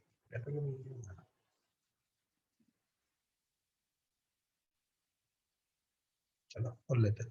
अब यहाँ पर भी देखो, ये अरे यार और कितने यार जाएंगे। देखो अब ये पेज खोल गया। अब इसमें देखो कैसा इंटेलिजेंसी यूज किए जाते हैं इसमें, ठीक है। अभी अब इसमें देखो, इसमें क्या है, ये जो पेज लोड हुआ, ठीक है, इस एंटायर पेज को लोड करने के लिए क्या क्या चीजें चाहिए था। ये मोबाइल का पिक्चर है, ये मोबाइल का टाइटल है, ये स्पेसिफिकेशंस वगैरह है, यहाँ पे प्राइस का नंबर है, और इसके पीछे का जो लिंक है वो लिंक चाहिए, ये मेनली चाहिए, राइट, ताकि वो पूरा इस पार्ट को बना पाए। तो कैसे वो होते हैं, मैं पहले से फिर से इस पेज को लोड करता हूँ तो दिखेंगे। मैं पहले नेटवर्क टैब भी खोल लेता हूँ कि कैसे वो जो सिंगल पेज एप्लीकेशन जो है ये कैसे जो है अपना काम कर रहा है। जब भी मैंने क्लिक किए, यहाँ पे देखो, सीधा मैं एक्सेचर में फिल्टर कर लेता हूँ। इसमें देखो सिर्फ 1 2 3 सिर्फ इतना सा चीजें जो है वो कॉल हुआ है। क्यों, क्यों पूरा HTML अगर उसने ले लिया, जैसे मैंने एक बार वो एजक्स के वो एग्जाम्पल में जो दिखा था ना पूरा टेबल बनाते हो, वो पूरा चीजें को लेके आया था, राइट। उसमें टाइम ज्यादा लगता है। बट अगर कोई जो है ना सिर्फ और सिर्फ ये डेटा को ले लेते हैं ना, ये है इमेज का लोकेशन, ये है ये टेक्स्ट, ये है वो टेक्स्ट, और HTML वाला पार्ट जो है ना वो यहाँ पर ही बनाते हैं क्लाइंट की साइड में, तो ना सर्वर में मेरा प्रेशर लगेगा और चीजें भी जल्दी हो जाएंगे। तो इसके लिए फॉर एग्जाम्पल ये है एक्चुअल चीजें। देखो यहाँ पर कैसे काम कर, थोड़ा सा टेक्निकल है, ज्यादा प्रेशर है तो छोड़ दो, कुछ प्रॉब्लम नहीं। ये क्या कर रहा है, एक लिंक को पीछे पीछे पीछे कॉल कर रहा है, ठीक है। उसमें जो उसने क्या क्या चीजें भेजे, ऐसे ऐसे बहुत सारी चीजें भेजे, ठीक है। ऐसे ये डेटा भेजे, ठीक है, तो कौन से पेज में है, कहाँ से आए हैं, क्या नहीं है, सब कुछ। और रिस्पॉन्स में उसको क्या मिला, ऐसा लंबा सा एक चीज है। अब प्रीव्यू में करते तो अच्छी तरह से दिखेंगे। ये देखो, ये एक टेक्स्ट उसको भेजा गया, ठीक है, कैसे, और टेक्स्ट तो जल्दी हो जाएंगे। ये देखो एसूस ROG, ठीक है, मैं यहाँ पे सर्च करता हूँ, ASUS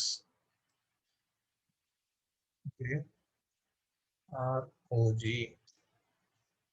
ये देखो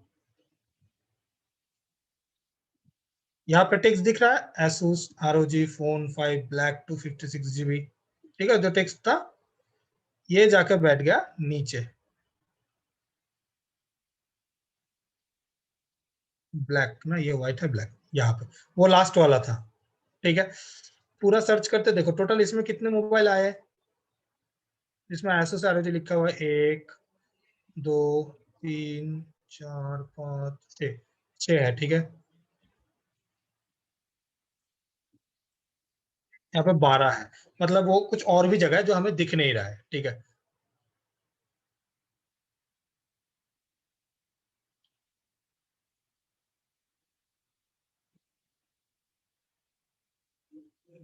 ठीक है, तो ऐसे जो है ना ये काम करते कि ये पूरा जेसन हम लोग ने देखा था ना, यही है जेसन।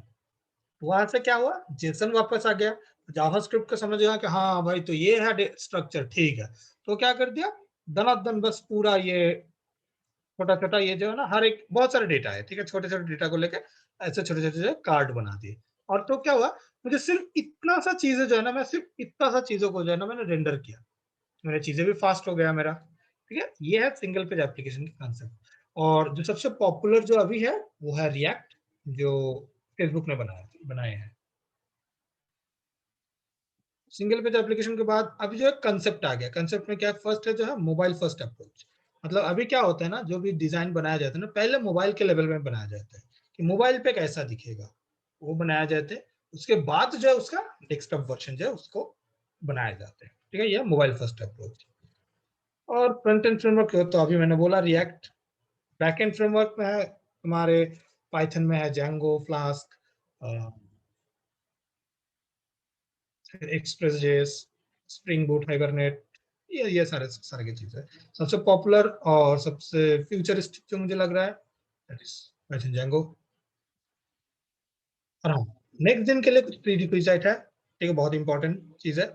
तो मैंने वो बोल दिया था ग्रुप में, ठीक है, कि जो जो चीजें प्री रिक्विजिट होंगे मैं बता दूंगा। नेक्स्ट चीज के लिए जो है ना, आपको दो सॉफ्टवेयर चाहिए। एक है गिट बैश,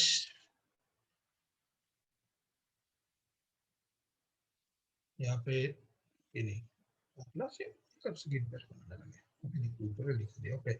ये gitscm.com, ठीक है। यहाँ पे जाओ अपने विंडोज के वर्जन के हिसाब से, अगर मैक है तो मैक पे डिफॉल्ट ही आ जाता है, लिनक्स के लिए जरूरत नहीं है, ठीक है। बस एक कमांड टाइप करो, हो जाएगा रेडी, ठीक है। ये एक चीजें चाहिए, गिट बैश, ठीक है। और दूसरा जो है किसी भी एक एडिटर। सो मैं प्रेफर करता हूँ VS कोड। रीजन इज, ताकि हम लोग एक एडिटर को किसी भी लैंग्वेज जो है उसके लिए यूज कर पाए, क्योंकि हम लोग जो है जावास्क्रिप्ट भी सीखने वाले हैं, पाइथन भी सीखने वाले हैं, ठीक है। तो इसको ही यूज करने वाले, इंटायर हम जितने भी चीजें लर्न करने वाले उसमें फायदा क्या होगा, कि हम इस एडिटर का जितने भी चीजें शॉर्टकट है, कैसे एडवांस चीजें कर सकते हैं, वो सब चीजें जो है ना वो भी हम लोग जो है सीख जाएंगे साथ ही साथ। ये दो चीजें जो है वो प्री रिक्विजिट है नेक्स्ट दिन के लिए।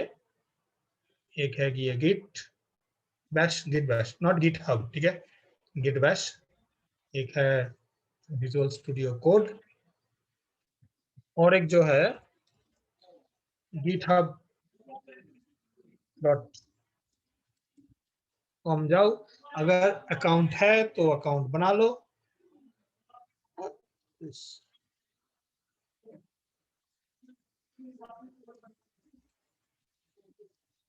github.com पे जाओ, अगर github.com पे अगर अकाउंट नहीं है तो अकाउंट बना लो, क्योंकि हम लोग ये चीजें जो है यूज करने वाले हैं, ठीक है। और अगर इंटरेस्टेड हो तो ये /प्राणवीर डालोगे तो मेरा प्रोफाइल आएगा, ताकि मुझे यहाँ पे या यहाँ पे होगा, मैं भी फॉलो वाला बटन पे आ जाएंगे, फॉलो भी कर सकते हो चाहो तो। इससे क्या होगा कि नए जो भी हम लोग प्रोजेक्ट वगैरह बनाएंगे सबके पास इंस्टेंट जो नोटिफिकेशन भी चले जाते हैं बाई मेल, ठीक है, कि ये अपडेट डाले है, या मैंने अगर कुछ रिव्यू डाला किसी में तो ऑटोमेटिकली वो आ जाता है। रिव्यू मतलब वो वाला रिव्यू मत समझो कि चीजों का रिव्यू करने बैठा, वो जब कंसेप्ट दिखेंगे ना PR या पुल रिक्वेस्ट के रिव्यू, तो वो सब चीजें दिख जाएंगे ऑटोमेटिकली, ये सब चीजें आ जाएंगी। या नए नए जो भी प्रोजेक्ट में तुम्हारे बैच या बाकी किसी की भी बैच में बनाने वाला हूँ, अगर वो पब्लिक है तो सबका नोटिफिकेशन तुम लोगों के पास आ जाएंगे। तो तुम लोग चाहो इससे दूसरे के भी जो प्रोजेक्ट बन रहे या बनेंगे उनके भी जो है कोड वगैरह जो देख पाओगे कि हाँ वहां पे कैसे बन रहे हैं, ठीक है, ये सब चीजें। इसीलिए github.com/PRANVIR, ठीक है। तो ये तीनों चीजें जो है वो प्रीरिक्विजिट है नेक्स्ट क्लास के लिए, ओके। तो हाँ इतना सही है, एक बहुत ही अच्छा खासा वेबसाइट मुझे मिला है, जो मैं झटके से 2 मिनट में मैं दिखा देता हूँ, और फिर हम लोग जो है क्लास खत्म करने वाले हैं। अगर किसी का कोई क्वेश्चन है तो बिंदास चैट बॉक्स में भेजिए, लिखो, ठीक है, या आप पूछो डायरेक्टली, ठीक है। तो ये एक बहुत ही अच्छा वेबसाइट है, जो ना बहुत सुंदर तरीके से दिखा देते हैं कि चीजें कैसे बने। ये देखो पहले जो है, पहले वो अपना एनिमेशन दिखा रहा है,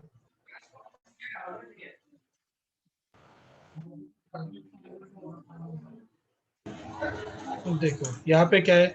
सबसे पहले ये 1991 जब HTTP आया, ठीक है, मार्केट में, कि वो वेब वगैरह ये सब चीजें होंगे, ठीक है, तब जो ये फर्स्ट ब्राउजर जो है ये तैयार हुआ। फिर जो ये नेटस्केप, ओपेरा, इंटरनेट एक्सप्लोरर, ये तीन जो है सबसे पुराने हैं, ठीक है। उस टाइम पे जो ये SSL का भी कंसेप्ट आया कि हमें क्रिप्टोग्राफिक को यूज करना है सिक्योर बनाने के लिए। फिर यहाँ पे HTML3 आया, ठीक है। फिर ये जो जावास्क्रिप्ट यहाँ पे मार्केट में आया, और ये जावा जो है ये जावा एप्लेट, ठीक है, क्योंकि जावा उस टाइम पे स्टैंडर्ड है, तो जावा भी लेके आया। हाँ वेब है ना, तो उसके बैकएंड के लिए हम लोग ऐसे ऐसे कोड लिख सकते हैं, तो जावा के एप्लेट वो मार्केट में आए, ठीक है। फिर यहाँ पे फर्स्ट मोबाइल आना शुरू हुआ, मोबाइल रिस्पॉन्सिव का भी अब चीजें आने शुरू हो गए। फिर धीरे धीरे धीरे धीरे अगर तुम और जाओगे तो देखो, फिर धीरे धीरे XML आया, जो पहले डेटा को यूज करने के लिए बहुत यूज होता था, तो उसके बाद जो है नीचे चला गया, मतलब और कोई दिखता भी नहीं है। अब जो है जेसन यूज किए जाते हैं। यहाँ पे जो है एजक्स शुरू हुआ, ये CSS के स्टैंडर्डाइजेशन। फिर सफारी यानी कि एप्पल वालों ने भी वो जो है ब्राउजर निकाले। फिर फायरफॉक्स आ गया। फिर मोबाइल डिवाइस जो ये भी स्टैंडर्ड बनना शुरू हो गया, मोबाइल के लिए भी ऑपेरा मिनी वगैरह आना शुरू हुआ। अब XML HTTP रिक्वेस्ट उसका भी एडवांस हुआ शुरू हुआ, उससे और भी ज्यादा चीजें शुरू हुआ। यहाँ पे जाके चीजें जो है ना, इतने जो है इतने सारे ऑप्शंस आने शुरू हो गए, ठीक है। देखो ये CSS से 3D एनिमेशन, ठीक है, ये देखो 2009 में, ज्यादा दूर भी नहीं है, ठीक है। ये 2012 में जो है ये कंटेंट सिक्योरिटी की पॉलिसी वगैरह ये सब आए, ठीक है। डेट टाइम को भी एज एन इनपुट लिया गया, उसके पहले डेट टाइम को हम लोग एज एन इनपुट नहीं ले सकते थे। वेब वर्कर ये सब अभी छोड़ दो, इतना कॉन्सेप्ट जानने की जरूरत नहीं है। CSS यूज करके भी हम लोग जो है कैसे वो कर सकते हैं, CSS को यूज करके एनिमेशन वगैरह इस सबके सपोर्ट आके, ठीक है। ये सारे के सारे ऑडियो एंड वीडियो जो है ये भी डायरेक्टली सपोर्ट करने लगे। ड्रैग एंड ड्रॉप का इवेंट, जैसे जावास्क्रिप्ट का पहले ये सब मालूम नहीं था कि ड्रैग करके कुछ फाइल छोड़िए तो क्या होगा, तो ये सब चीजें जो है ये भी आने लगे जावास्क्रिप्ट में, ठीक है। तो ऐसे ऐसे, तो ये बहुत ही एक सुंदर एक रोड मैप काइंड ऑफ है, ठीक है। तो अगर वो मस्ट लिंक या उसमें तो लिखा हुआ है, तो डेफिनेटली जाओ एक्सप्लोर करो। ये मैंने PPT पे डाल के रखा है ये दोनों लिंक, ठीक है। पूरा का पूरा चीजें कैसे कैसे आया एंड टू एंड सब कुछ जो है वहाँ पे मिल जाएंगे। तो या दैट्स इट। तो आज हम लोगों ने ये चीजें कवर की, लास्ट क्लास के थोड़ा रिविजन कर लिए और बहुत सारे इंपॉर्टेंट कंसेप्ट जो है वो भी कवर कर लिया। अराउंड 19 कंसेप्ट जो है ना हम लोगों ने कवर किया, ठीक है। या दैट्स इट। तो किसी का कुछ क्वेश्चंस वगैरह है जल्दी से पूछो, ऑलरेडी 11 बज चुके हैं, मतलब बहुत ही रात हो चुके हैं। तो देखते हैं किसी का कुछ क्वेश्चंस, मैं वेट कर रहा हूँ। Just an of topic. अच्छा ओके, क्वेश्चन का शॉर्ट फॉर्म है, okay. So question is VS not good for Django because sometimes it doesn't render data from DB and same code works in Python. No actually see, मैं क्यों Python या इन चीजों को, वैसे मैं भी जो है मेरे कंपनी में Python या VS Code में दोनों ही यूज करता हूँ, ठीक है। क्योंकि दोनों का ना तो डिफरेंट डिफरेंट कंसेप्ट है। Python जो है ना ये सिर्फ और सिर्फ Python के लिए ही बन के आता है। उसमें हम लोग चाहे तो HTML वगैरह यूज कर सकते हैं, बट वो मेनली आया है Python के लिए। अब VS Code ऐसा है ना जिसमें किसी भी चीज जो है ना वो आप वो कर सकते हो, और उसका एक्सटेंशन का जो लिस्ट है ना वो बहुत ही लंबा है, ठीक है? किसी भी चीज का सपोर्ट आप ले सकते हो। और बड़ी बात क्या है ना कि अगर मान लो आप ऐसा एक एडिटर यूज किए, ठीक है, जिस जो स्पेशली किसी लैंग्वेज के लिए नहीं बना हुआ है, ठीक है, और अगर आपका अगर हाथ उसमें आ गया, ठीक है, कैसे यूज करना है, तो आप किसी भी लैंग्वेज का कोड जो है ना उसमें इजीली कर पाओगे, ठीक है। और किसी भी लाइब्रेरी, क्योंकि और सबसे और एक बड़ी बात क्या है, VS कोड जो है ये ओपन सोर्स है। ओपन सोर्स मतलब उसका कम्युनिटी बहुत बड़ा है।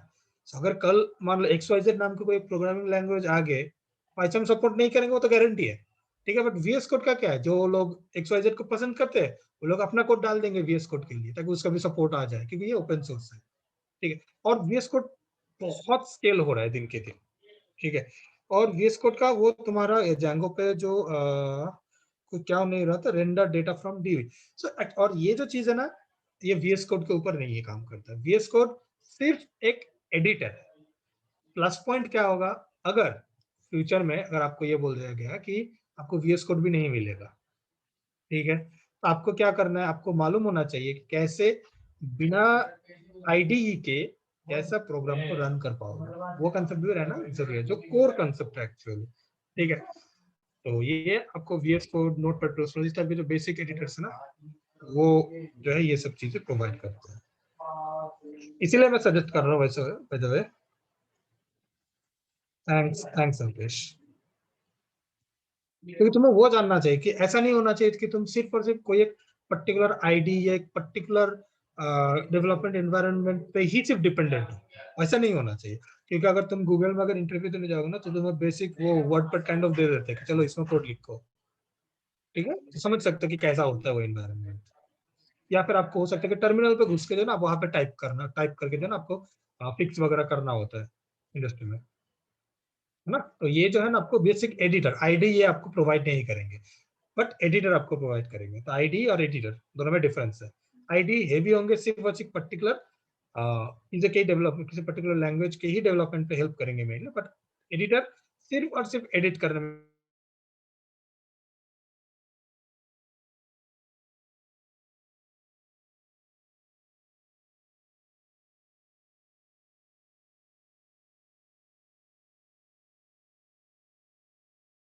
ये है, दिमाग में आ गया वो भी कर सकते हैं। बट हाँ ऐसा मत कुछ करो जो अभी ऑल कवर नहीं हुए हैं, ठीक है। ये मैं इसलिए कर रहा हूँ कि मे बी वो सब चीजें जो है ना कवर होने वाले हैं, ऑटोमेटिकली कवर हो जाएंगे। ओके, कुछ विंडोज और Linux to install the tool software.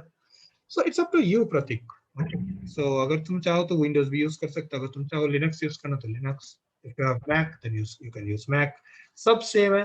But एक काम करते हैं, अगर तुम्हारे पास विंडोज है तो तुम विंडोज ही यूज कर सकते हो। क्यों मैं बोल रहा हूँ, इवन दो लिनक्स में जो है डिपेंडेंसी का कोई भी इशू नहीं होता, झट से हो जाता है, ठीक है। बट मैं इसलिए बोल रहा हूँ क्योंकि मेजोरिटी आई थिंक हम इस टीम पे जितने भी है ना मेजोरिटी जो है ना वो विंडोज यूज कर रहे हैं, ठीक है। तो क्या होगा ना, और एक चांसेस है कि जब आप कोई इसमें जाते हो ना किसी भी एक इंडस्ट्री में, आपको आइदर विंडोज दिए जाते हैं या फिर अगर स्टैंडर्ड कंपनी तो मैक बुक प्रोवाइड किए जाते हैं, ठीक है। तो आपको जो विंडोज में कैसे करना वो भी नॉलेज होना चाहिए। लिनक्स में हम लोग यूज करते हैं सर्वर वाले पार्ट में, तो लिनक्स का नॉलेज भी इंपॉर्टेंट है, साथ ही साथ विंडोज का नॉलेज भी इंपॉर्टेंट है। तो लिनक्स के लिए हम लोग अलग जो है वो है अपने इसमें लिस्ट में कि लिनक्स का भी जो बेसिक पार्ट है, डिप्लॉयमेंट बोलो या सब कुछ, वो भी हम लोग करने वाले हैं, ठीक है। बट विंडोज में जो जो इशू आता है ना, विंडोज में बहुत सारे इशू आएंगे, और मैं चाहता हूँ कि तुम लोग वो फेस करो। विंडोज में अलग अलग इशू आता है, और क्यों वो इशू आ रहा है वो समझो, उसको कैसे सॉल्व करना है वो भी समझो। या thanks Prateek. Anyone?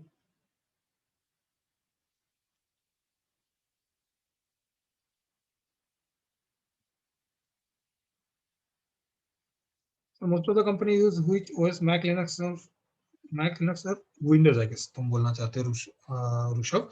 So actually it depends on the company. Okay, so actually क्या होता है ना, अभी ज्यादातर कंपनी जो है ना डेवलपर्स को मैकबुक देते हैं, ठीक है। क्यों? क्योंकि उसमें डिपेंडेंसी का कोई इशू नहीं है, बहुत स्टैंडर्ड है, बहुत सिक्योर है, और यूनिक्स का सपोर्ट भी है, ठीक है। तो इसलिए मैकबुक प्रोवाइड करते हैं कंपनी डेवलपमेंट के लिए, ठीक है। बट ऐसा नहीं कि सिर्फ मैकबुक ही दिए जाते हैं, ठीक है। बहुत सारे कंपनी जो विंडोज मशीन भी देते हैं, ठीक है। और स्पेशली जब अगर एमएनसी वगैरह होता है तो एमएनसी जो है वो विंडोज मशीन ही दे देते हैं, ठीक है। क्योंकि उसका कॉस्ट ज्यादा नहीं होते, कॉस्ट के साइड से चीज है, और जो सपोर्ट वगैरह भी जो इजीली मिल जाते हैं, ठीक है। मैकबुक का मतलब थोड़ा सा भी गड़बड़ हुआ, सिर्फ और सिर्फ एप्पल स्टोर वाले ही वो कर पाएंगे, ठीक है। बाकी कोई अलाउ ही नहीं करते। इस टाइप को बहुत सारे दिक्कत आते हैं, एमएनसी वगैरह का ना खुद का ही वो जो लोग आईटी टीम कंट्रोल होता है, आईटी टीम मतलब ये डेवलपमेंट वाला आईटी नहीं, वो दूसरा एक आईटी टीम होता है जो जिनका काम होता है ये सारे के सारे जो हार्डवेयर वगैरह ठीक ठाक चल रहा है या नहीं, किसी में खराब हो गया है या नहीं, वो सब ठीक ठाक करना, ये सब चीजें मेंटेन करते हैं, ठीक है। तो वो लोग जो है ना विंडोज में ज्यादा वो होते हैं। तो डेवलपमेंट करने के लिए ज्यादातर में विंडोज देते हैं, बट आप कोई स्टार्टअप वगैरह में अगर जाते हो या मिड साइज कंपनी में जाते हो, तो कोर डेवलपमेंट में मान लो खतरनाक काम करते हैं, तो वो लोग मैकबुक प्रेफर करते हैं और मैकबुक ही देते हैं काम करने के लिए। बट जब सर्वर की बात आता है तो एमएनसी बोलो, स्टार्टअप बोलो, सब कंपनी लिनक्स यूज करते हैं। कुछ कुछ कंपनी, जिन लोगों का मान लो प्रोडक्ट ASP.NET पे है, या मान लो जो लोग डेटाबेस में MS SQL सर्वर यूज कर रहे हैं, या MS SQL सर्वर यूज कर रहे हैं, वो लोग डेवलप विंडोज सर्वर के अलावा उनके पास ऑप्शन ही नहीं होता, तो इसीलिए वो लोग विंडोज सर्वर लेते हैं। अदरवाइज मेजोरिटी लिनक्स का सर्वर यूज करते हैं।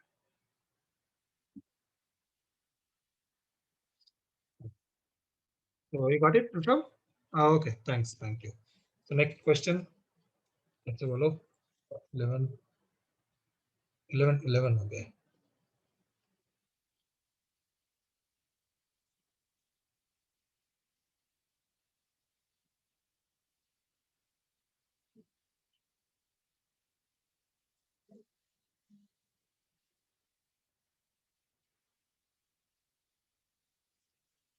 देखते हैं, और 11 12 15 तक देखते हैं, यानी कि 30 सेकंड मोर। अगर कोई क्वेश्चन नहीं आया तो मान लेते कि ठीक ठाक है। इंटरव्यू के क्वेश्चंस भी बनाने हैं, कल बहुत सारे इंटरव्यू लेना है मुझे।